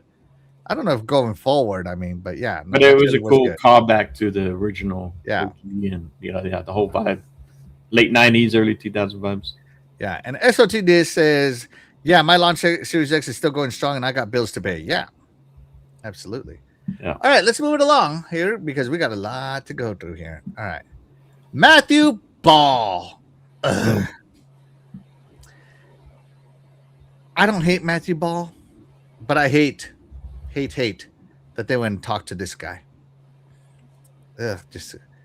They talked to hates Xbox String. I hate this guy. Christopher Dring has not said anything positive about Xbox ever that I've ever heard of. He's only ever crapped on them. I don't understand why they give this guy the time of day. And I even tweeted about it. I think this was terrible that they chose to give this guy this interview. So, but they did. So we got to talk about it. So, Chris Xbox Hater Dring, and by the way, that is a name he gave himself on social media. Okay, Chris Xbox Hater Dring here talking to Matthew Ball, who is what is Matthew Ball again? I forget what he is. Strategy. There we go. Xbox strategy boss. Right? Matthew Ball. We're talking to him. But this is part of the interview. So Ball talked about his new boss, Asha Sharma's desire to turn the company around and was blunt in his assessment of the current state of the Xbox business, even noting that Asha wondered if Xbox business was fixable during the recruitment process for his new role. So Asha Sharma literally asked Paul if it's fixable. If it's fixable, what it is it the business? Is it the cut? Is it the pricing structure? Is it the exclusives? I don't know what it was, right? But it was fixable, right? And he was asked about he was asked stupidly over and over and over again about exclusives, right? Mm-hmm. Oh, like he asked him follow-up questions over and over again until Matthew Ball literally answered him, no comment. And that's when Christopher Dring finally moved on. Because this guy's looking for a clip. He's looking for for his Xbox hater articles, right? So I hate this guy so much. But he talked about exclusives. Basically, saying that there would be 3 stages of exclusives, right? Big first party games will stay exclusive forever. There's that forever again, right? Live service giants like Call of Duty, Sea of Thieves are going to stay multi-platform. Okay. And they already announced, and anything that has already been announced will ship as planned. They're going to honor the contracts. Yeah. So, you're going to get Halo campaign involved, guys, but you may not get Halo 7. Yeah. You probably won't get Fable. The next Fable. You might not get Fable 2. Yeah. When it comes out 20 years from now. Yeah. But still. Yeah. It'll probably take you 20 years to get through everything on that game.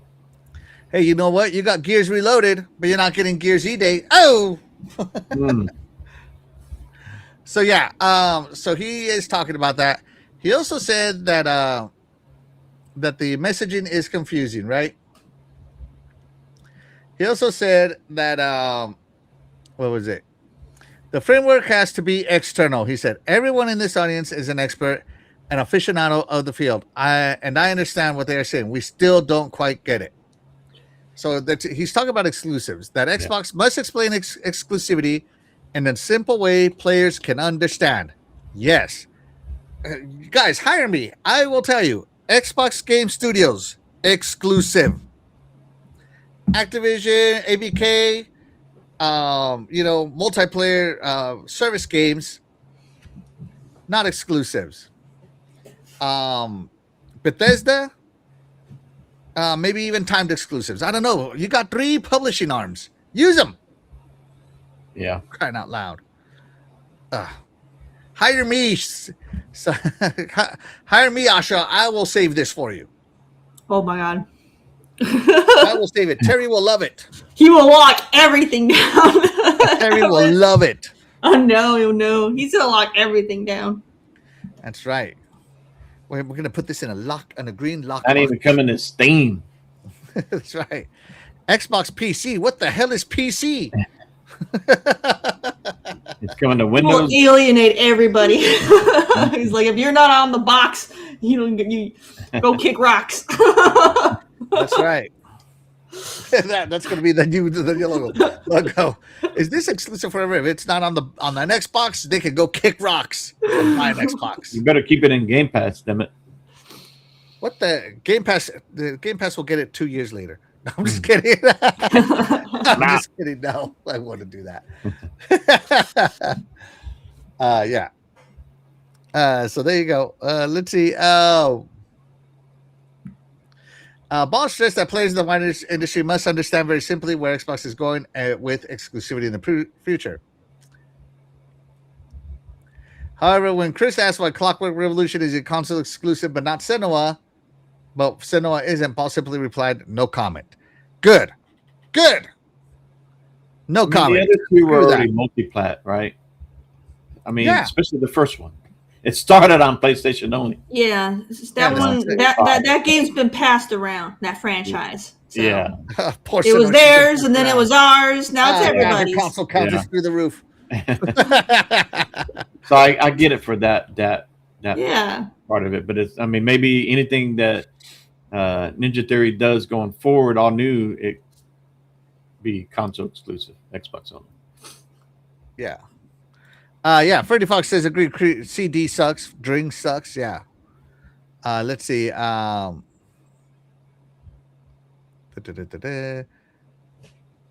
Since Sears is in the chat, Shout out to Sinceres. Thank you so much for being here. And he loves Terry. Look at that. You got fans. Matthew and Chris String don't want to know. By the way, Matthew Ball, isn't Matthew Ball the one that said that he hates Game Pass? I think he did at one point. Let me Google this. Because if so, I can tell he was there.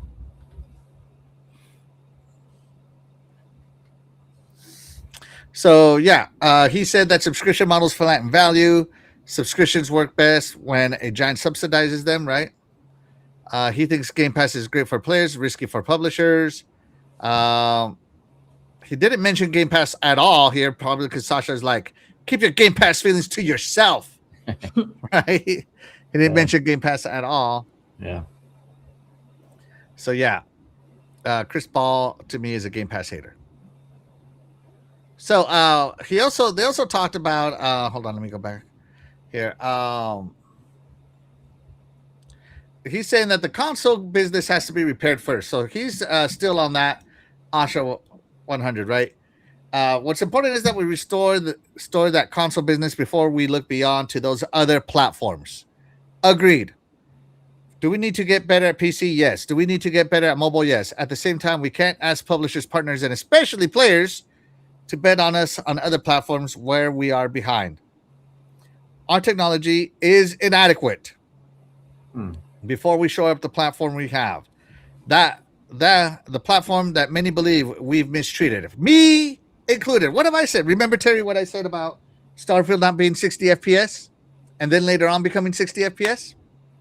But on Team Blue, all of their stuff launches at 60 FPS, right? Okay. Remember what I said about what other game didn't launch at 60 FPS? Halo Infinite didn't launch at 60. You know, I don't think it did. Did it? No, it didn't. No, not the campaign. No, it didn't. And you know, this is what I'm getting at. Like, and remember, I said, if you can't show that you know your hardware inside and out, why would third party, right? So at least here, I agree with Game Pass hater Ball, right? So I agree with this statement. Get your platform down first. What do you think, Terry?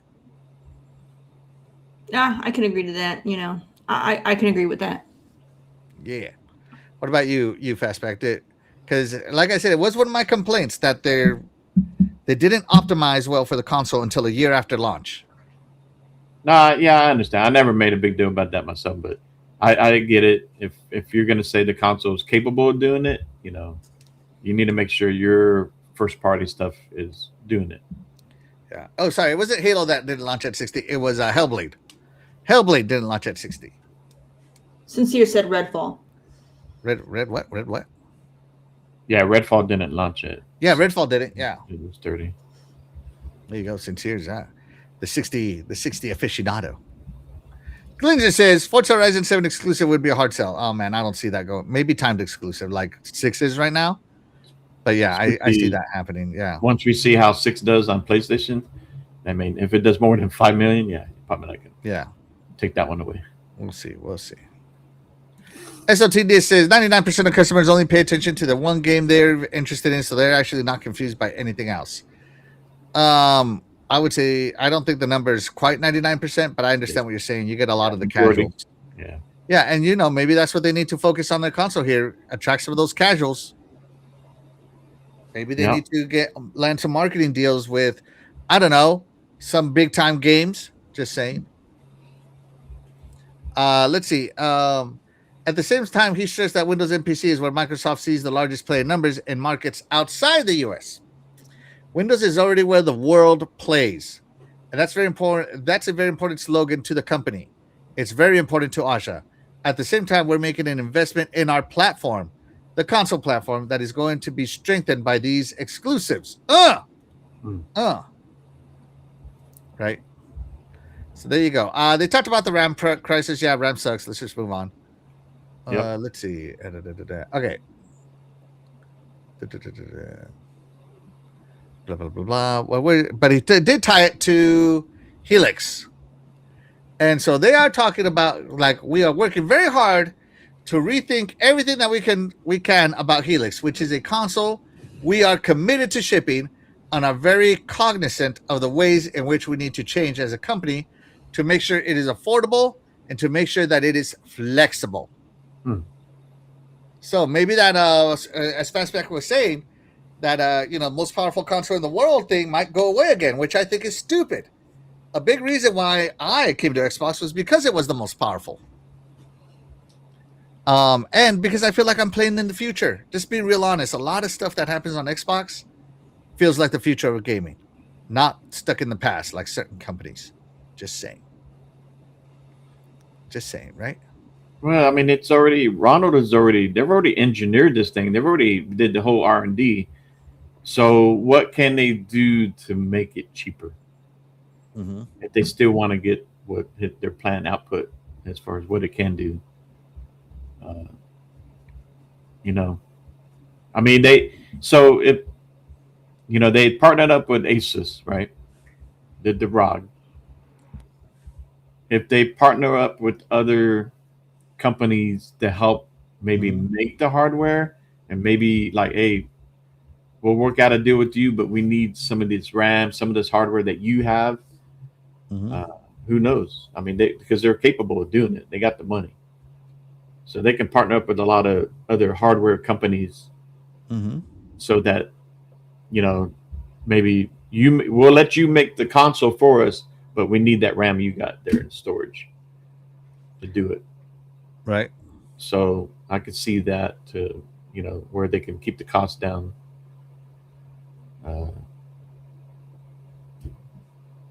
There you go. Yeah. I mean, I don't know what's going on. But what that means, how they will try to keep it down. So they're talking about how the console model can look like, not in an exclusionary way, but in an additive way. So they're still trying to figure out how they're going to sell this to the masses, which is kind of good. You should think about that every day. Yeah. So, so here we go. Is it fixable? All right. So she was not talking about the business. That's part of it. She was talking about this specific business, which I'm now helping to run, which is fixable. I'm a strategic optimist. I think it's incredibly defeatist to think that in any scenario you can't do better. I joined because I believe I can contribute to that. I joined because what she told me she wanted to achieve, I believe was the right and achievable. We can turn this company around, Xbox, and grow if we do better by our players, and we need to do that. We languished for several years, yes. And then the rest of the industry can in aggregate too. At the macro scale, we see a healthier than ever industry. You can find challenges at the national scale, but we see that players will come back when there's a great slate of games. We are capable of turning around, and we have started. All of that is reason for optimism. Yeah. So they lowered the price, all that stuff. That's what he's talking about. We need to fix this. Fix Game Pass pricing. It's too expensive. Right? Yeah. Fix, and in truth, they kind of fixed two stones or two birds with one stone, because removing Call of Duty, now you're regaining the sales, and you're also reducing the price of Game Pass. So that's kind of two birds with one stone kind of thing, right? So they're going for it. Ladies and gentlemen, can you excuse me for a minute? Can you guys talk about this for a little bit? Well, I'll be right back. Yeah. Okay. All right, thank you. So yeah, that was the Matthew Ball interview, though, guys. Okay. What are your thoughts, Terry, as far as how they can make the console more affordable? Well, I think I think Asha's already working on it, because on another article, she did come out and confirm that she wants to drop the price of hardware for the next console, for the Helix, to make it more affordable for the consumer, because tech has been on this upward trend of getting more expensive everywhere, not just gaming consoles, phones, everybody, right? Yeah. Your gaming handhelds, everything just keeps going up and up and up and up in price. And she wants to make the console cheaper, which means there's a good chance they're going to take a hard hit if they do that. Yeah. But if they have the cheapest console and everybody else stays on that trend of going more expensive, that could actually help them gain more customers too. Yeah. So it will hurt them up front, but if they can get enough people to jump from one platform to another to make up that loss, it could help them out. But I don't know how well that's going to work out, especially since I think a huge reason why these prices keep going up is because of like Nvidia and stuff. They keep making all their stuff so expensive, all the chips and everything. So we'll have to see how that works out. But I think for me to fix it, I mean, they already have great games in my opinion. So yeah. I mean, I don't really need to say that they need better games because they already have great games. Yeah. To me, it's just hardware is expensive. Even controllers. Like one of the biggest things that Xbox is always pushing is controllers. And these things are like $80 plus. I ain't paying no $80 for a controller. That's why the only one I ever get is the one that comes in the box with the console. I do not buy extra ones because I think that the pricing on these is outrageous. No one's ever going to convince me to buy another one unless it breaks. I'm not going to do it. So I think that's another thing they need to do. They need to bring down the cost of the controllers. I can understand your elite one being more expensive than the base model, but even the base models are stupid expensive in my opinion. So they need to bring that stuff down. I think all the hardware needs to come down. And then they need to fix whatever's going on within their enclosed network of employees and fix whatever's going on in there. We don't have an inside look on how people work and what the atmosphere is like, but I do know what it's like to be in corporate. So there's a lot of biasness and toxicity in corporate America and basically your boys club, right? Where you have your people who've been there for over 20 years and they want to, and if you're not part of that crowd, you don't matter. And that actually ends up hurting the industry because they're not open to change and stuff. You don't want too much change, but you still need to, keep working on stuff. And a lot of these younger people can have insight, like Asha coming in being younger. Yeah. She's, flipping tables right now compared to if they were to get another guy who's already been in the company for over 20 years, like Phil was, he's going to be too like-minded to all the other old hats in the company. So it's good to kind of mix things up a bit. So I think they need to fix things on a corporate scale with who they have there. And because I'm sure every company has problems with their employees and how the environment is within. So they got to find those issues and clean that up. I know people on a lot of posts on X have been going on about how they want people to get rid of the DEI stuff. So I think that they just got to go in and kind of clean house. They already mentioned layoffs again, which everybody does. So, I mean, I'm okay with it as long as if they're trimming the fat and getting rid of areas that are problems, I'm okay with it. So make it to where you don't have too many cooks in the kitchen, and so you can make things more of higher quality. So I think that's the big thing for me is clean up your house inside and make hardware cheaper. Yeah, definitely. That's where I'm at. That's a lot of companies are trimming that fat from the COVID time. That they beefed up a lot of that stuff internal to help with the online and all that stuff, right? But it's a new regime. She's bringing in her own team. You see her hiring people like Ball and others that are. At least she kept Matt Booty. He must have impressed her to where, no, I need to keep him. He was part of the original regime, but he probably had his own ideas that were different from Phil. And yeah, if he's flexible and he's capable of change, then I could see her keeping him around. He wasn't your old hat digging his feet and his heels in and not in refusing to do things. Yeah.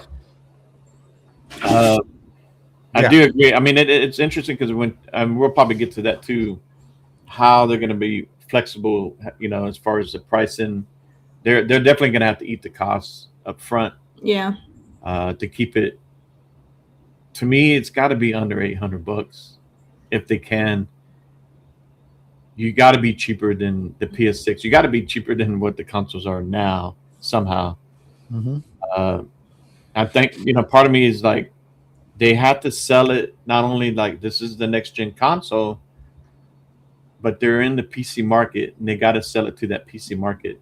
Like, hey, this is cheaper than some of these PCs out there that are equivalent to what's inside, but this is cheaper than you going out or even building your own computer. But they got to prove that what it can do, and the price is attractive to PC gamers who will jump on it, and they'll do their PC gaming on it, right? Alongside with us console gamers, we're doing our console thing on it. They're playing in both worlds, and they need to figure out how to advertise that to both gaming markets. Will help sell it. You're not just relying on one market to try to sell that hardware, right? Yeah. So if they could figure that out, but the price is number one, because that's when the Xbox One came out, 2013. I was all in on it. I was okay with all the stuff, but then when that price, when you added Kinect, and I didn't care for the Kinect. I wish they would have up front left it out, and then that way kept the price equivalent to what the PS4. Mm-hmm. But that right there was number one key against Xbox being $100 more at launch. So they need to make sure that they don't make that same mistake. Like you said, you were all in because it's powerful. I think they still need to keep that message that this is a very powerful machine for the price for both console and PC gamers. They got to sell that. So we'll see what happens with that, because I was all in, but yeah, if you're going to be the most expensive console, you better be the most powerful console. Just throwing it out there. And I think that was the problem with the One, was that it was so expensive and wasn't even the most powerful. Yeah. Let's see what's going on. Retro Rich says, I imagine an OEM Helix console special edition that used the original Xbox prototype X design. Wouldn't be cheap, but would be damn cool. It's almost time for Fastback to leave, so we got to get going here. Ball was speaking to the shareholders, not the fans. Asha's asking, is it fixable? Should have said, it's fixable. Let's do it. Well, you got to hire people for their expertise. So there's a thing about being the boss, and then there's a thing about listening to professionals, man. So yeah, it's finished. Says too many pots, not enough chefs. All right. Like I said, it's gonna be less powerful. Helix with 16 gig DDR7 instead of 48 gigs. Oh man, that would suck. Like Jesse Darby says, like I said earlier, I'm worried about Microsoft spinning Xbox off into their own entity.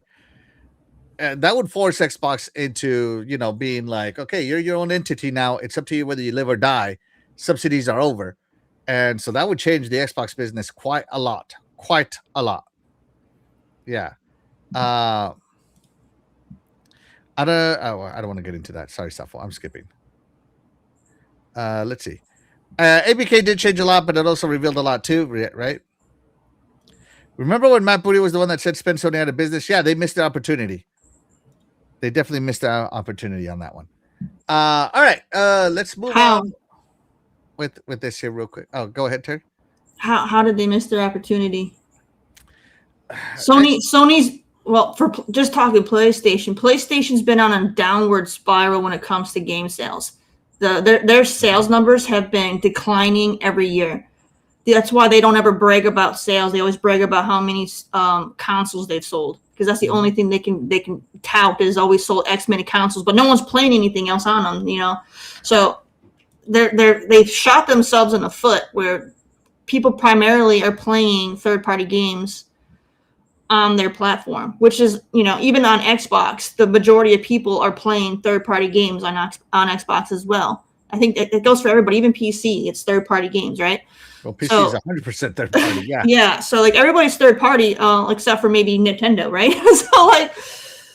But they've gotten to the point to where even with this current generation, at least, Xbox has still been pushing out first party games that have been succeeding, whereas PlayStation hasn't. They've had a lot of, cancellations and delays, and they've just been doing a lot of relaunching of the same games to just to kind of have something go out there, and they've really hurt themselves. So I kind of feel like how did we not, what do you say, spend Sony out of the business? I feel like Sony kind of did to themselves. That's my whole point, though. Like, we missed our opportunity, and I think that's it right there, because they could have made a lot of these games that were multi-plat exclusive and caused people to transfer over to Xbox, but they chose to play friendly with everybody. Yeah. I could see Sony had a big drought not too long ago, and what they were putting out kind of sucked. Who was giving them the console sellers?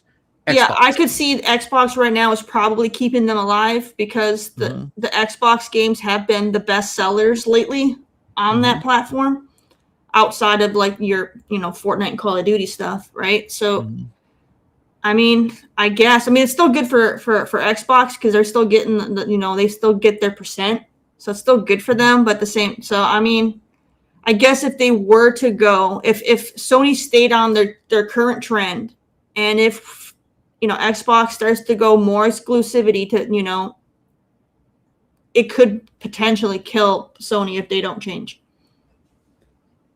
Because then they won't have our games being their saving grace either. Mm-hmm. Yeah, I agree with what you're saying there. But anyways, like I said, that's what we're getting. Let's see. Yeah.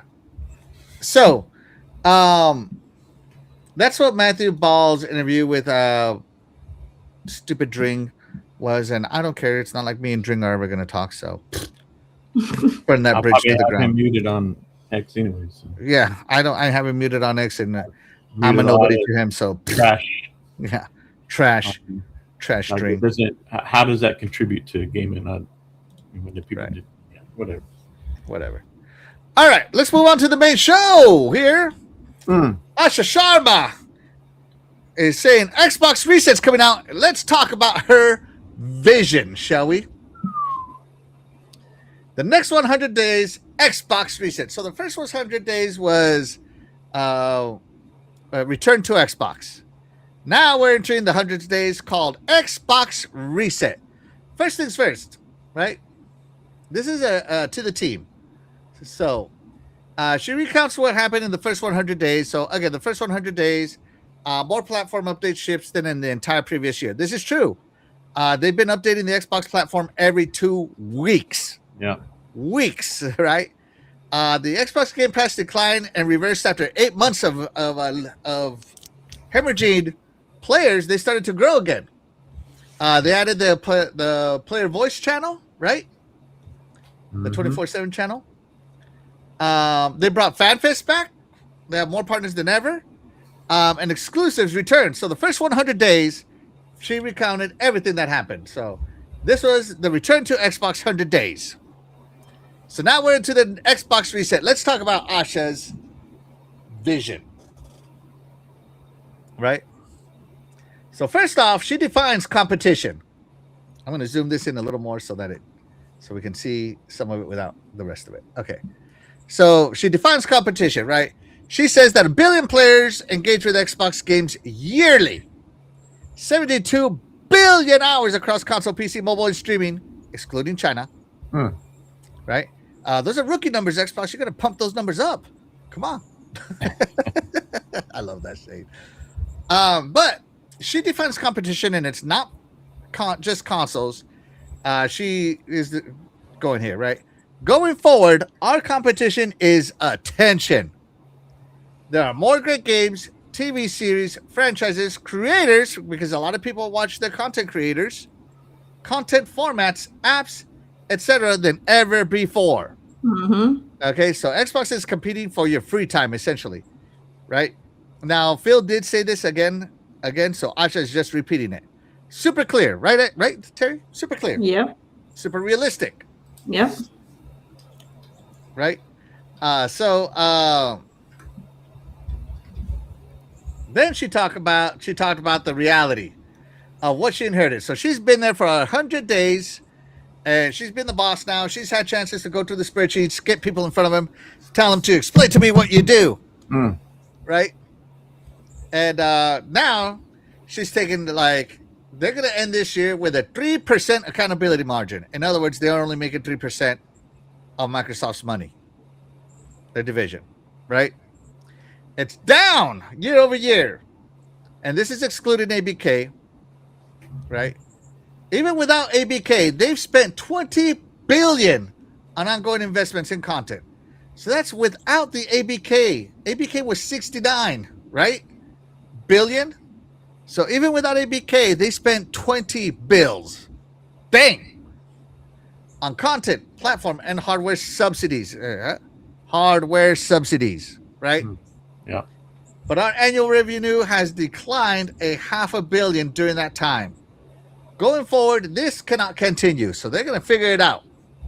She's saying, we're going to figure this out. We're going to make more than 3%. They're a long way from 30%. Just saying. Just saying. You know what I mean? Yeah. So she's laying out the reality, right, of it. So here's our competition. Here's our challenge, right? So this is our competition, and this is our challenge because we're only making 3%, y'all, with $20 billion, right? She addresses the hardware crisis. They said that the console storage components was 2 times as high as it was the year before, and this has doubled again, so now it's 4 times. And in the holiday, we expect it to increase to 5 times. Dang, buy your computers now, y'all. While the industry is facing a component crisis, we believe we have been impacted more greatly than many of our peers due to the choices we have made over the last decade. They haven't bought in advance. They've been waiting for prices to drop instead of just investing. Buy it now. We're currently unable to make as many consoles as players want to buy. So the Xbox shelves are empty on your Walmarts, Targets, whatever, right? Because they don't got enough. They don't got enough, man. And the X25, there's only going to be like 25 of them. You know, just saying. And we need a new business model and partnerships for hardware as we remain committed to Helix. So what they mean by business partnerships, maybe they need to go to these RAM manufacturers, these component manufacturers, those kinds of partnerships, right? Yeah, AMD. Well, AMD is the maker, but they need to secure some of these raw materials. Yeah. You know, maybe they're going to invest into a lithium plant. I don't know. So who knows what's going on there? So she's saying this is a competition, this is a problem, this is another problem, right? So far, no lies detected, right? Very incredibly clear, super transparent. Am I lying here, everybody? More transparent than the other two. That's right. Sure. That's what I love about Xbox as well. That's what the other two can only talk about. And if you ain't think the other two are not struggling, then you're lying to yourself because everybody is struggling. Right. So here she's talking about, hey, we bought all these studios, right? So we expanded our studio system when we needed a pipeline of content to meet multiple strategies across subscription, streaming, and devices. So they bought all these studios while at the same time, now everything has to be ported to PC. Now everything has to be on the cloud. Now everything has to also be on this console. Now everything has to be on that console. So they brought in all these studios while also expanding their platform, right? In the process, we have found ourselves overextended as we executed on the changing strategies and a landscape of more readily available content. In other words, they had stuff ready, but they didn't execute on it because, hey, they were more focused on not delivering console updates. They were focused on everything else except the console. Yeah. Right? We are the fortunate stewards of the industry. They are. Defining franchises that have enormous potential and player demand, but we have not adequately funded them to compete and win. Testify. Testify. Right? At the same time, we saw this past weekend at a showcase a reliable pipeline of first and third party exclusives and UIPs are critical to our success. We need to reassess the balance between these and our investment priorities for the next 5 years. So if you know corporate structure, they have 1 year plan, 5 year plan, 10 year plans, right? And so she's about to lay out her 5 year plan for Xbox, is what she's saying. And they're going to put it there as, hey, you know, we have We have subscription, streaming, devices, a massive franchise that are unfunded. Hey, where's Elder Scrolls 6? Where's Elder Scrolls 6? Where's Perfect Dark? Do you see what I'm saying? They haven't invested where the investment needed to take place. Yeah. So she's going to move the money around. Some departments are going to get canned. Some departments are going to grow.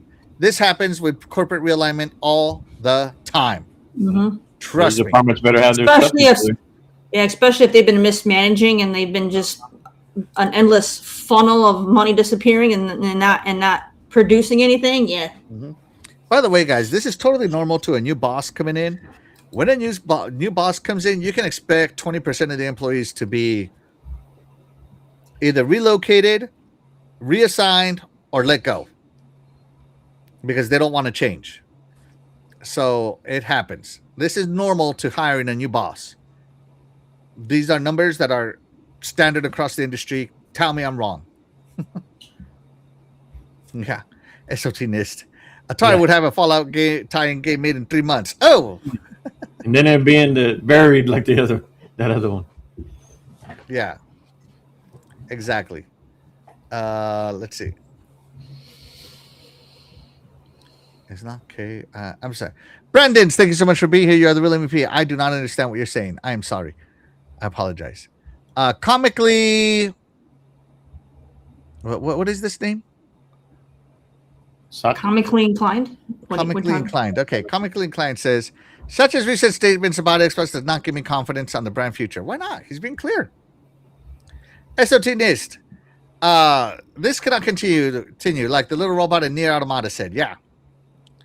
I wonder who's causing the prices to increase. Look at Microsoft. It's not just Microsoft, man. If it was all Microsoft, I would agree with you, but Microsoft isn't even the AI leader yet. It ain't the only ones doing data centers. No, Google is funding data centers like crazy. XAI is. I mean, Oracle. There's other ChatGPT guy. There's so many. Xbox is not the only one. But you're also missing the small piece of it. When you're the small fry, you have to attract these developers somehow. Whispering Sweet Nothings don't work anymore. They had to spend. They've spent so much that they're the second biggest publisher in games now. Just throwing it out there, man. $20 billion in investment is not small, you know? And they invested into their first party as they should have. Because if they can't invest in third parties, they can always rely on their third party. Right? Well, there was a time when they had to, right? Zenimac purchase fine, ABK deal not fine. That one put them behind the 8 ball. I don't know, man. I'm enjoying ABK games. I'm enjoying my Candy Crush. No, I'm just kidding. I'm enjoying my Diablo, obviously, right? Brandon says that was one of the biggest issue. I'm like, you got all these ideas, but y'all everywhere else, and instead of actually focusing on the IP you have. Yeah, agree, Brandon. False. It did happen that way. It did seem that way, that they were focusing on everybody except us. Except us for a while. Yeah. Even though they weren't ignoring us, we still felt like the red-headed stepchildren. You know, if Big Brother got to eat, I got something to eat too. But that doesn't mean I got my special meal made. You know what I mean? Yeah. Yeah. They stopped doing console bundles and something that would want people to buy the console, even if their first-party stuff was multi-plat. But they should have still kept to give a reason to buy the Xbox and play on Xbox. Oh man, if they do console bundles in the future, they're going to sell like crazy. Come back. They did Game Pass bundles, but that's a subscription bundle, not the same. Look how great 360 was, where you had all the faceplates and custom consoles. There was a lot of that was done on the 360, and people loved it. Absolutely. Xbox One, it kind of went away from that. I don't know if it's because of the way the hardware was made, but if they could find a way to where, you know, like the Series X. Starfield comes out and they come up to rap, and man, that's cool, you know. And then they don't do it again with any other stuff. So yeah, it's kind of weird. It is weird. I agree with everything you just said, because there's a console here that I bought because it came packaged with a game I wanted, and I only paid $20 more for it, right? Instead of paying the whole console plus $60, I bought it because of that. They need to do with Call of Duty, because Oh, dude, they had Call of Duty marketing, even though Call of Duty went everywhere. But you had custom Call of Duty stuff only on Xbox stuff.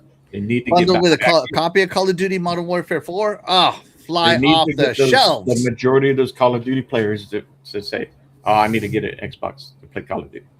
Yeah, you got to start reassociating Call of Duty with Xbox. What better way than some console bundles? Yeah, I agree with Fastback. Subsidize. Yep.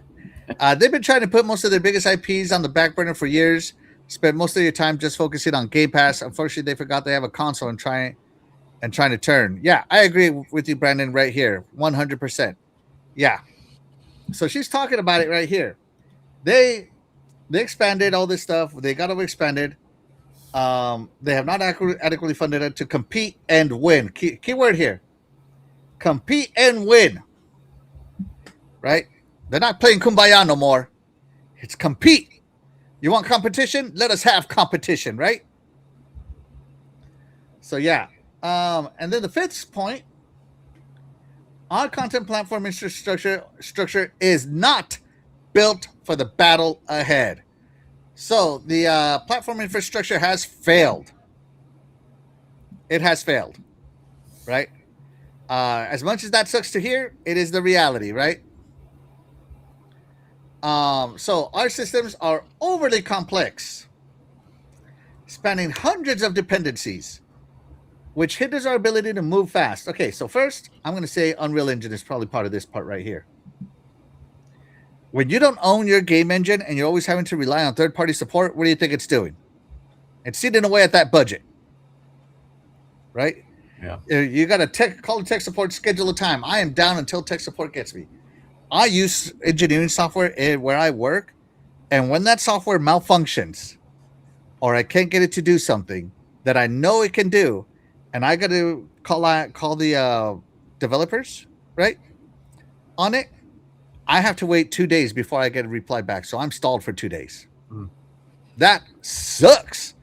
Okay. So yeah, I agree with this one. Spending hundreds of dependencies.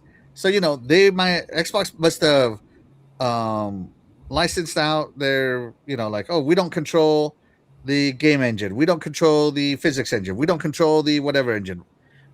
All that stuff, right? Too many dependencies. They're dependent too much on outside instead of looking inside. You know what I mean? So, and that hinders the ability to move fast. And I agree with that, right? We've become on vendors to operate our systems and must become more self-reliant as an engineering culture built for the future. All that outsourcing is going away. Bringing in the real. We're doing it ourselves now. Mm-hmm. We must increase the value we ship to players while decreasing the time it takes to do so. How long have we been waiting for Fable since it was announced? It was announced during the Xbox One era. Yeah. Right? We're almost done with the Xbox Series era. Where's the next Halo game? Yeah, where's my next Halo? Dang it. Yeah. I'm not talking about campaign involved. I'm talking about Halo 7. You already know that they made one of them to be a console launch game. I hope it is. And that's another thing. Halo Infinite was supposed to be a launch game, and it wasn't. Yeah. And then it delayed a year, and even when it came out, it still needed another year to become what it should have been. Yeah. So, yeah.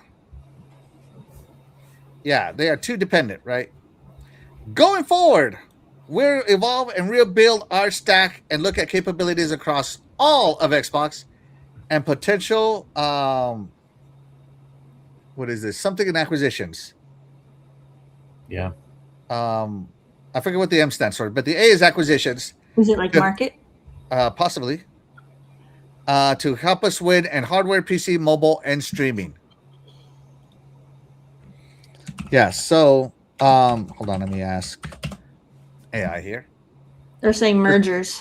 Mergers, yeah, thank you. Mergers, yeah. Mergers and acquisitions. So they might be buying maybe not software people, but hardware people. Or instead of like buying a game studio that has IPs, maybe they're buying a studio that has capabilities. Do you know what I mean? Mm-hmm. Like maybe they need 3D software people. Maybe they need maps people. Maybe they need those kinds of people. So expect the next set of acquisitions to not be game studios, but probably to be more development tool studios. Yeah. They're gonna buy Epic Unreal. Just saying it. No, I'm just kidding. It's $300 billion. Fortnite coming to Xbox. Right. Blue Point. We need you to do all the remasters. Yeah. You know what? Well, a lot of us said a long time ago they should have bought a Sobo. I know. Yeah. Or hey, I remember years ago people were saying that they should buy Crytek and get the Cry engine. Yeah. Mm-hmm. Yeah. You remember that, Fastback? Yep. Yeah. Let's see. Special edition consoles, they didn't really make that much special edition consoles for these big titles that they make. That's a big mistake if you're trying to push hardware. Yeah, I got my special edition Halo console, and I think it's the only real special edition. Right, Fastback? For this gen? Yes. Yeah. Mm-hmm. Yeah. I think that Xbox needs games that scream like, look at me, Mortal Kombat versus Killer Instinct, Halo Doom crossover, Gears Space Marine crossover, Doom third-person action platformer. Games like these are fantasy games. As a protector of the lore, I disagree with all of it. Just saying. I think it would be good for them to have those crossovers if they had like a Super Smash Bros. Or a Gears game or something like that. The next Killer Instinct? Yeah, the next Killer Instinct, or like like on Diablo, they do a World of Warcraft crossover where you get to look like a Warcraft character, but you're not. Yeah. Yeah. So I think that some of those crossovers are cool. Yeah, but I don't think they should do like a combined universe kind of thing. Right. Brandon Foltz says they wanted to grow Game Pass, but as you can see, Game Pass actually grow more when they sell consoles, and these rocket scientists going to figure this out. Yeah, I've been saying this for a long time. You cannot ignore your storefront. Finally. Phil, come on, man. Phil, come on. You started this generation so strong, and then after ABK, you like went into relax mode. I don't know. He did his best, but then he went up to the big table, and they had, we need you to do this. Yeah. So we'll see what happens with that, right? Mm-hmm. Let's see. B9 says Xbox needs to lock in on their established IPs, but also take advantage of the third-party relationships. Yeah, third-party exclusives is what made the 360 awesome too, you know? Mm-hmm. Yeah. Sappho says, and Xbox leaves competing, but who do they actually compete against? Themselves. They're always tripping over themselves. They were, but I don't think this is a trip at all. And I think that's what Asha is doing. She's starting to align the messaging. A big reason why they tripped over themselves last is because Phil would say something and then somebody else would say something else. Phil would say something and then somebody would leak something else. All kinds of stuff, right? So now she's starting to align these people. Like, you don't speak until I tell you to speak. You know? So, like I said, I feel like Phil was like, yeah, just go ahead, relax, guys. It's just gaming. Yeah. Sincere, yeah, mergers and acquisitions. There. What percentage of next gen will be remake remasters? I'm guessing 50%. As long as they're in Game Pass, I'm good. Hire the Blue Point guys and call it Green Point. Oh! Yep. Why not? Ray G, shout out to you. Thank you so much for being here. You are the real MVP. He says, that special edition will move consoles, but not users. And that's okay. So no one's going to mention Fable? What's wrong with Fable? I don't understand. What's going on here? So, yeah. There you go. So, and then she hits the reality here, right? For some of you, these realities will be surprising and even frustrating to discover. We won't succeed by hiding hard truths, nor will we succeed by doing the same thing and expecting different results. Like the everyday wins mentality from the first 100 days, we will sprint to make progress against hardware, content, experience, and services together. Xbox is not just a place where people come to play, but to connect with others and create memories. With console at the center of how we showcase our experiences are defined. Windows is one of the largest gaming platforms in the world and incredible games under our roof as one of the largest publishers in the world. We have the foundation in place. Let's reset Xbox for stronger and build the #1 gaming and entertainment company. Asha and Matt. There you go. So the next 100 days is about like, hey, all this sucks. and we need to realign. So get ready for some layoffs, get ready for some restructurings, get ready for some acquisitions in the next 100 days. At least some acquisition announcements. Terry, does this have you excited as Team Xbox? Yep, I want to see what the future brings. So because make Terry it better. Was a huge critic of Phil, not huge, but critic enough. Right? I mean, I agreed with the stuff he was doing, but I don't agree with everything everybody does. But I mean, I was okay with him putting Xbox, the whole, the ecosystem. Like, I'm okay with the ecosystem, but yeah, that I will also agree that I felt like the console got neglected in times too, because he was so focused on trying to get things everywhere else. Yeah, I agree with all that as well. So you're excited for this, and a lot of people are starting to doom and gloom this article. I don't feel like and gloom. What is the doom and gloom here, Terry? I don't think we need to have no doom and gloom. I mean, I think I don't know. I feel like we just gotta wait and see what actually plays out, because we won't really know until they start putting things into motion, and then they see what works and what doesn't, and then they adjust. So it's gonna be rocky. It's gonna be rocky while they figure it out. But hopefully they are able to get all the kinks worked out quickly, so that way it'll be smooth sailing. Yeah, and she's gotta rock the boat. Just saying, she's got to rock the boat. I don't see Xbox fixing the way that what they were doing the same thing. I agree with everything she said here. Fastback, what are your opinions on this Xbox reset for the next 100 days? Some acquisitions, some restructurings, maybe the ecosystem shrinks instead of expanding now. Yeah, no, I'm happy. So I like what she did her first 100 days. So I am confident that now they're going into the next 100 days, and there's going, like she said, there's going to be some things that people don't like and some things people do. But if they could find a way to make the brand healthy, where the Xbox core franchises, the console, are at number one, to make them, become healthy and grow, and it'll help everything else, right?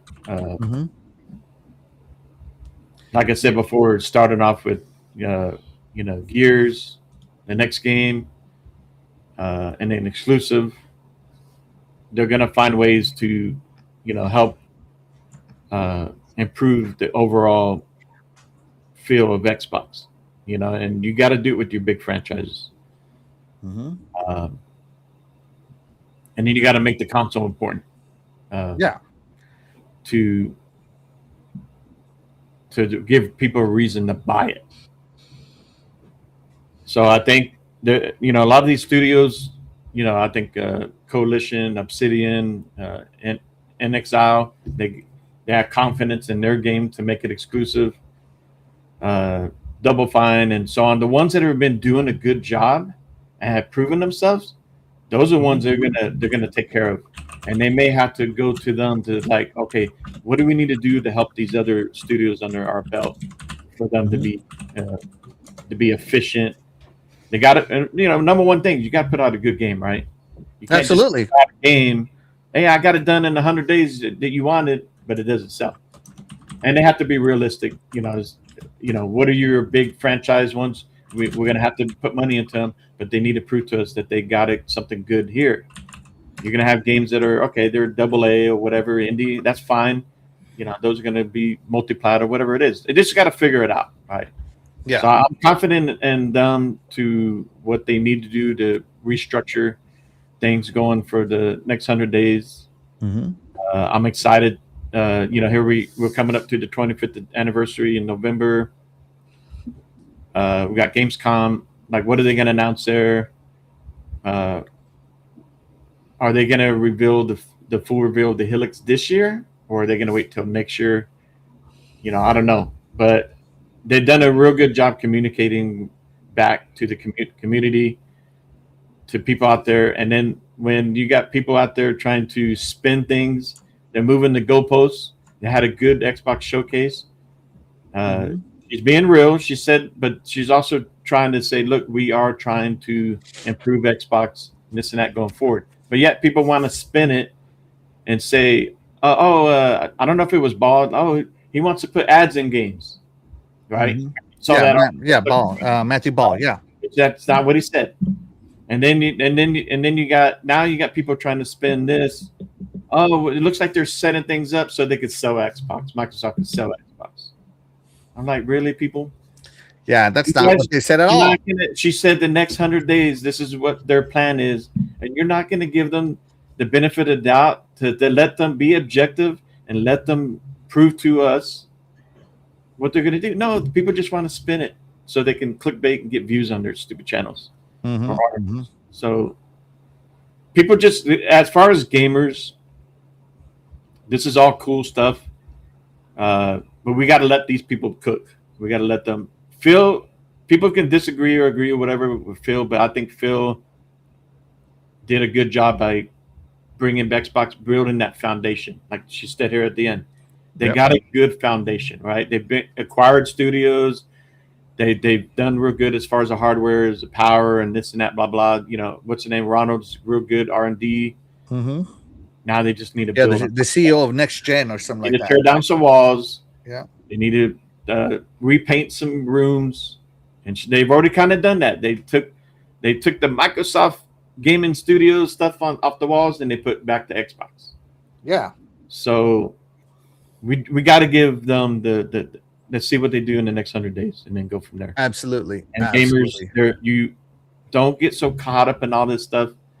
There are so many games on Xbox, on all the platforms, really, whatever your preference is.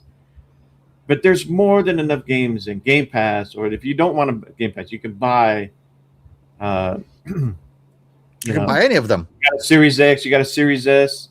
Mm-hmm. You can find a way, PC, whatever. You can find a way to play these games. There's so many games. Focus on the games.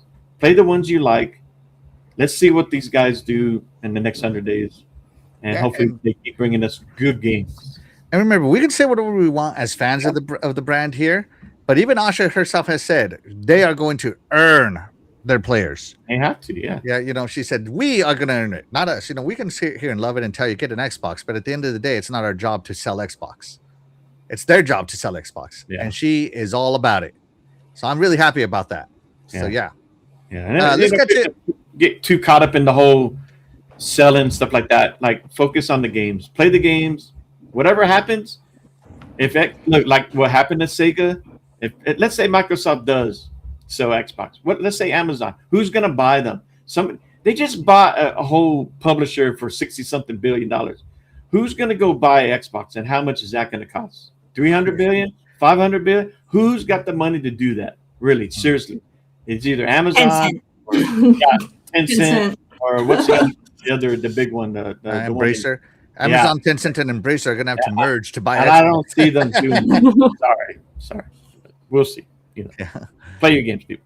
Play your games. That's right. I mean, Nvidia is like the richest company right now, right? So they probably could buy them. Yeah. X's. Nvidia boxes. No, Nvidia. Nvidia is number one.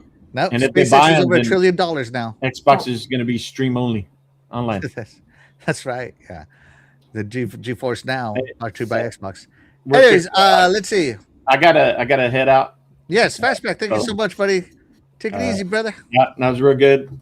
So appreciate everybody. Enjoy the rest of your Sunday, and go Xbox. Go Xbox. All right, guys. See you, Fastback. Thank you, man. Bye. Appreciate you. All right, let's catch up with the chat real quick. Let's see. Let's see.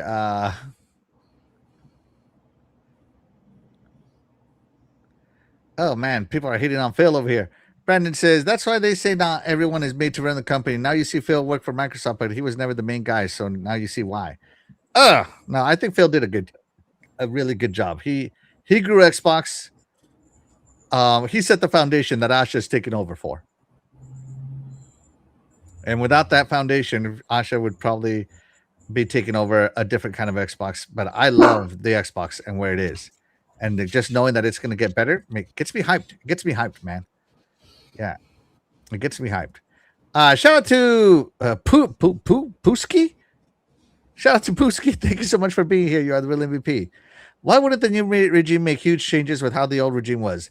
This is how it works in that world when new leaders brought into the business that has made bad decisions steady.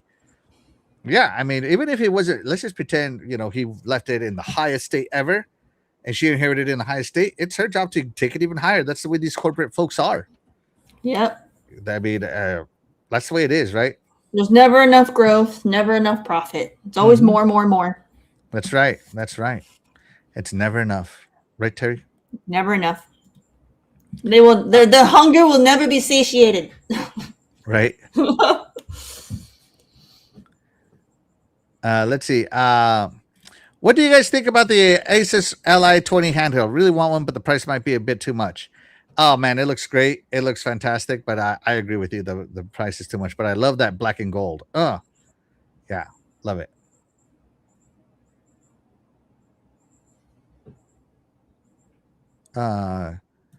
As for me, this was just a flex. Now show us the muscles. She will, man. She will. Yeah. Harry Balzac's in the house. Thank you so much for being here. You're the real MVP. He says 360 had a ton of exclusive. Microsoft still had to subsidize it. How's it going to be different now? It has to be. It has to be. Yeah, Brandon Foltz says that Sarah tried to turn Xbox into a phone. It's not a phone. She tried to turn it into a bento box. No. This is an Xbox thing was a smart way to let everybody know you could stream, but the fact that it got confusing, she meant streaming. Stream your Xbox from anywhere, not that, hey, this is the actual Xbox hardware. Yeah. Let's see. Wow, Brandon, holy cow. Really going at it. Wow, Brandon is going, having a field day. Pixel Slapper, thank you so much for being here. You're the real MVP. Says, great decision to take COD from Game Pass, then players buy yearly. It's still coming to Game Pass just a year later, man. A cool way of advertising in games, they could use a game like Cyberpunk, for example, and use in-game animated billboards to tailor adverts to the user's habits without interrupting the game. Yeah, if I have to start watching an ad to play games, I'm going to be pissed. That's how they did games in the 90s. Yeah. Used to have Verizon and T-Mobile ads. Pepsi. You know what? Ads, Verizon can make their own game, just kind of like the Domino's Noid did and the Sleeping did. Your GTA 6 will have the new Samsung Galaxy phone or whatever in it. That's how they used to do it back in the day. Yep. Moon's Donut, thank you so much for being here. You are the real MVP. Xbox is not dying. Far from it, man. Far from it. Let's see. Sony had problems too, even sold their TV division to TCL. Yeah, nobody's talking about that. Yeah.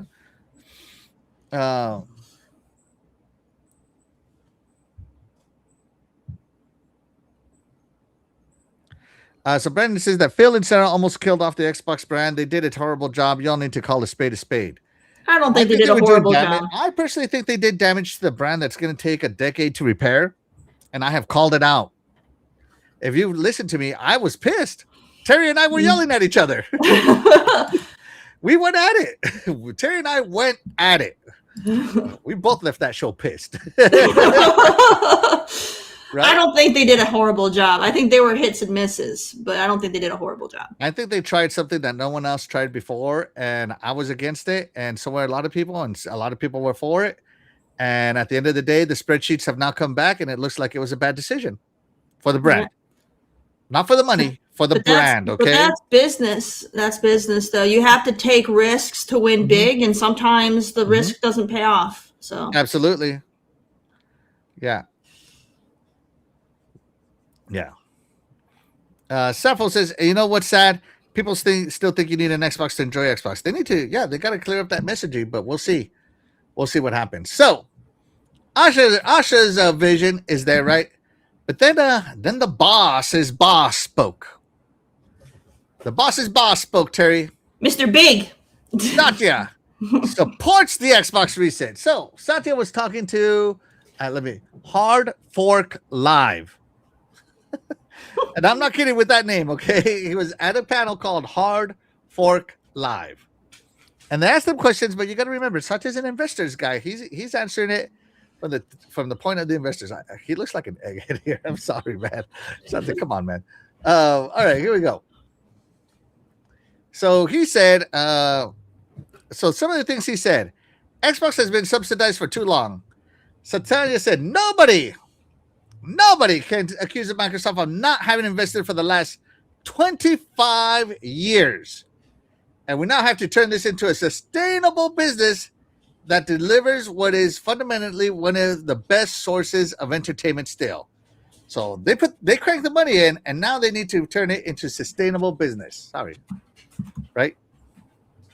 So he said that, right? And he said the challenge we have is that we're not monetizing that entertainment. In fact, if anything, we've been subsidizing that entertainment. Yeah, hey, be the billionaire you are. Microsoft put that Microsoft money into Xbox, right? In fact, there's more monetization of Xbox games happening on YouTube than on Microsoft. What he means by that, by the way, I had to do a little research on this, right? If Xbox sells a game, Terry, how much money did they make? If Xbox sells a game for $100, let's just keep the math easy. $100. $100? Mm-hmm. They made $100, right? They don't make $100 because they have to pay out to the devs and stuff. So if they sell the game for $100, they probably, because they have to give at least 30% to whoever the developer was. So that's a big $70. So yeah, but yeah, they might make 70. All right, so but YouTube makes more money because hey, here's your one-time $70 payment, Terry. Here you go. Here's your one-time $70. Go ahead and take that right there. Right. Yoink. And then, but YouTube, hey, YouTube has all these creators. Then they're going to make gameplay videos. They're going to make walkthroughs. They're going to make reviews. They're going to make reactions. They're going to do lore breakdowns. They're going to stream playing it. They're going to do speed runs. They're going to make meme clips, and all that generates what, Terry? Ad revenue for YouTube. Right? So YouTube is earning ad revenue on every video, on creators ad revenue, on live stream revenues, on shorts, on super chats. Hey, these super chats you guys give me, thank you so much. You guys are the real MVPs. Over here talking about Xbox, guess who made more money on it? YouTube did. Right? So that's what he's talking about, that YouTube monetizes their games better than they do. Dang.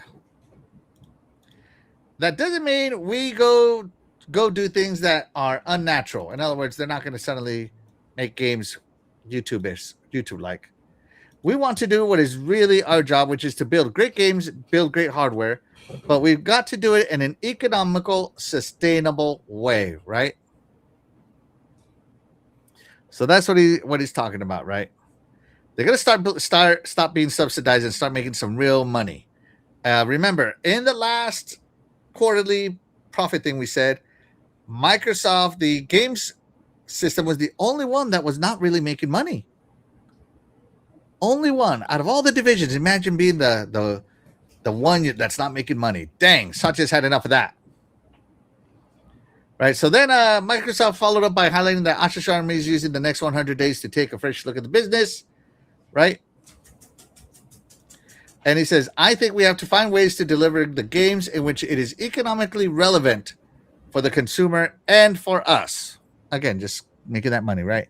He talks more about the semiconductor scarcity stuff, right? And how Xbox can't make enough consoles.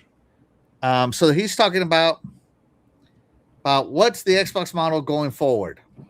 What is it going to be going forward? I can tell you what it's going to be. It's what all these PC manufacturers want. They don't want you to own anything. They want you to connect. And they own everything. So the cloud is the future. Just throwing it out there, man. I already know what this is, and I hate it. Hate it!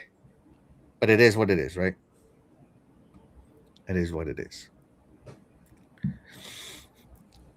So he frames the future as a three-platform blend of PC, console, and mobile. And that they have to unify them while staying true to their roots. And that's going to be hard. Right? So, and that's why, if you think about it, PCs and consoles both have their place. Obviously, mobile has people playing elsewhere. And so now we have to bring it all together while staying true to what we've always done. Okay, so Maybe we're going to see Xbox phones. Maybe we're going to see a new OS for mobile. That is the Xbox OS. Something is going to happen. Right? Maybe, you know how this Android phone right here, my Galaxy phone, has the, it's Android through and through, but it has the One OS on top of it, right? Maybe in the future, I can launch this into Xbox mode. And this is going to be my Xbox too. Just throwing it out there, everybody. Just throwing it out there. Just an idea, right? So they have to merge them. And of course, Helix is going to merge PC and console, but they still have to merge mobile, which is where the young generation is gaming. Mm-hmm. So he's not ignoring anything, right? So yeah, and he talks about how the console is going to get more expensive, all that good stuff, right?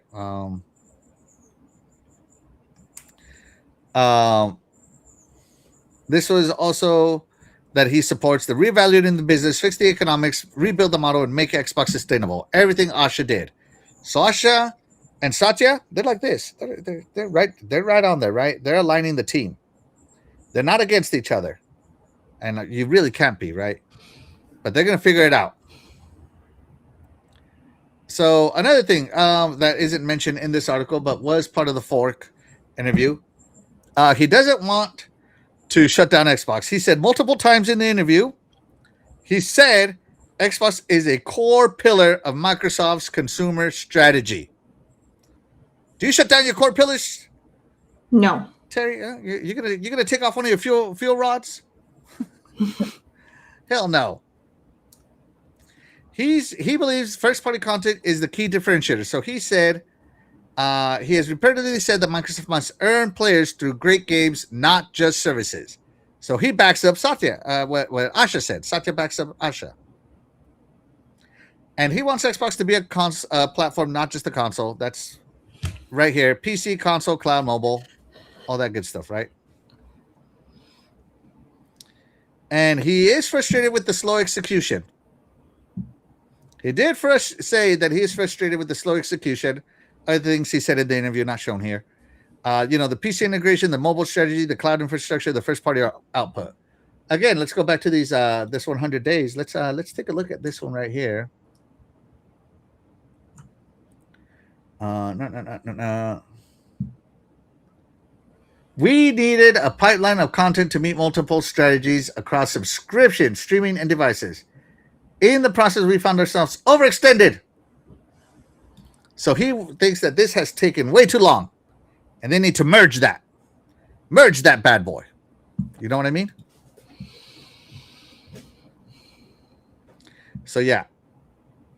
So there you go. Things is, he didn't talk about the spin out rumor, all that stuff. That's rumor. Nothing has been officially confirmed. All that good stuff, right? So someone reported that they claim, right?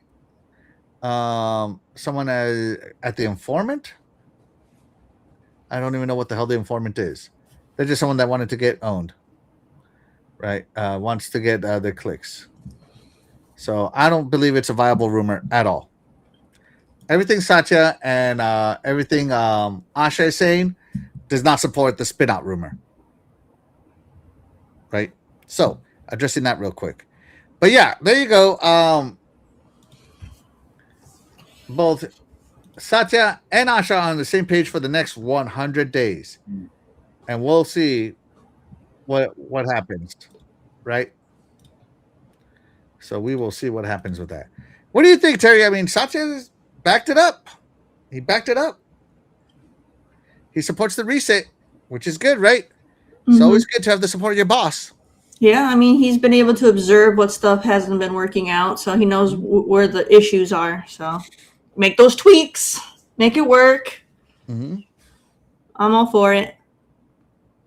And then I think they need to do more with, so the console side is still important. I'm not saying you don't do stuff with the console, but one of the biggest things that they have to their advantage is they have Candy Crush. So I think they need to use that to their advantage as well. You know, they could use that for if they wanted to do like ads or whatever, that would be the place to do it, is on mobile, because they're used to that nonsense. They could do it over there. They could introduce different Xbox rewards or DLC content, Game Pass subscriptions, and things like that for people who achieve certain things while playing that game to bring those people over to the console side too, because they have a huge audience over there. So I think that that's an opportunity as like a gateway to get those people over to console, and they need to find a way to make that work too. Yeah. So. Or do Xbox themed things for Candy Crush, like, you know what I mean? Like, imagine if they do, do more crossovers. They can still play Candy Crush, but maybe they'll have like a Halo themed event or something. You know what I mean? So like right now, Diablo has the World of Warcraft event. Yeah, so I think that's things like that they should do over on the mobile side. Yeah. So yeah, that's what we're getting at. Is I think this next 100 days is going to be really important, really exciting. As an Xbox fan, everybody's over here reporting doom and gloom, all that crap. As an Xbox fan, I'm excited for this because I've been living the Xbox life, and it's been good to me. Don't get me wrong. I'm not going to say that it sucked. It has been good to me. But man, is it about to get better, and that makes me happy as a fan. It's been good, and now it's going to get better, and I can't wait to see what the future brings. For me, I just need more games that get me excited, because I have been on my own personal drought just because games haven't excited me like they used to. Like I used to game every day, and now I've gone like a year and I barely play games because nothing's exciting. Nothing holds my attention anymore. And I feel like a big reason for that is the writing has gone downhill so bad. So that's one of the big things they need to fix is their writing teams. Their writing teams suck, man. Unbelievable. It's not just games. It's like movies too. Boo. Movies today suck. The writing is so terrible. So yeah, they need to get better writers. All right, hold on. I got your game of the year right here, Terry, with the best writing ever made. Are you ready? Kablam! Best writing ever in a video game, right here. This game has the worst server stability. Like, I can play me and my buddy fine. The moment we want to do 3 to 4 players, people are constantly crashing and getting kicked out of the server. Constantly. This game has major server instability, man. But she has put like 10,000 hours into this game. I played How much writing did this game have? Hold on, I'll show you the writing. Hold on, let me show it to you. There's none. I got it. Hold on. They knew that the writing would be their weak point, so they didn't put none in. Bam! There's all the writing you get right there. Oh, that's all you need. Story right there, baby. Either keep it super simple, or you're gonna have to, knock it out of the ballpark. Okay. There's no in between. Booyah! Look at this writing. Yeah. All right. Sorry. Let's see. Reggie asks, if you want Xbox to acquire more studios and publishers that would make an impact, which studio or publisher would you want them to get? I have no idea right now, to be honest with you. Games-wise, I know who I want them to get, but right now they're not looking for games acquiring. They're looking for their stack. They gotta fix what they already have before they keep getting more. They gotta fix their stack. I'd rather them get some exclusives personally. So yeah, that's all I care about. Give me some more Xbox Studios game publishing deals. They had some hates and misses. Doubt very much that Persona and a lot of other Japanese games would be on Xbox if not for Phil and Sarah. Agreed. Mm-hmm. Phil fixed that Japanese relationship. Can you hear all that vibrating? I do. Wow, that is the vacuum cleaner right on top of me, guys. I'm sorry. My family vacuums during this time, and they don't remember that everything upstairs transfers downstairs. Sorry about that, everybody.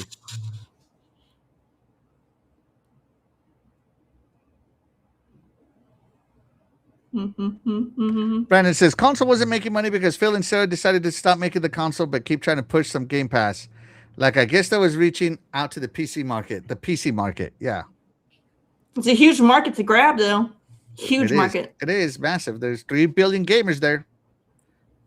Yep. I disagree. Microsoft does have a PC storefront that they don't give a damn about that. Don't really compete. They're trying to fix it. Trust me. If you haven't launched it lately, it's getting better. It's getting better. Oh, DE, shout out to you. Sorry about this. Thank you so much for being here. You're the real MVP. Appreciate you with the $5. He said, new Freight, unofficial bouncing back in from work. Hey, thank you so much for bouncing back. Appreciate you, buddy. Appreciate you. Let's see. It's right. The original Deus Ex game is by far my favorite game of all time, and the writing and its story is timeless. Yes, it is amazing. It is amazing. Asha did say the plan is the plan until it's no longer the plan. Yeah, she brought back exclusives. She brought back exclusive. Oh, my gosh. Shout out to Roger M4A1. Oh, the tank. Shout out to Roger. Thank you so much for being here. You're the real MVP. He says Xbox is toast. What kind of toast? Are we talking avocado toast? avocado toast. I'm asking what kind of toast are we talking about, man? Oh man. Blizzard. Axel wants Who doesn't love toast? More toast. Right? Yeah. That's a good one. Yeah. You all know you go to get those subs toasted. That's right. Doesn't love toast. Love toasted subs. The highlight. It's the highlight of the sandwich kingdom. If you make your sandwiches on untoasted bread, I don't know where you are. Okay. Soggy sandwiches. No, thank you. Yeah, I'd rather have a toasted sandwich. Yeah, but all right. So there you go. That is the next 100 days for Xbox. Asha described it. Satya backs it up, and I'm excited for it.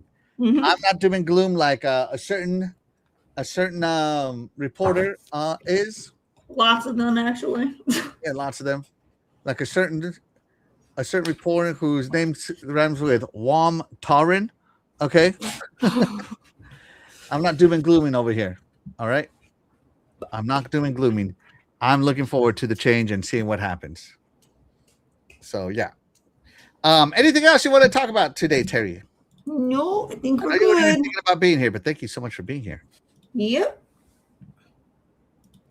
Yeah. All right. So that's going to do it for the show today, guys. Hopefully you guys enjoyed the show. But of course, we wouldn't be able to do this without you guys, the chat. And that's why you guys, the chat, will always be the MVPs to all of the games here on the Iconic Video Games channel. And with that being said, we are going to go in and get out of here. I'm Axel1324. And I'm Cool Cat Terry. And I'm going to make sure I have the right outro this time because I played the wrong intro. Here we go. Yeah, it's going. Oh, you didn't have me here to yell at you. That's right. Bye, everybody.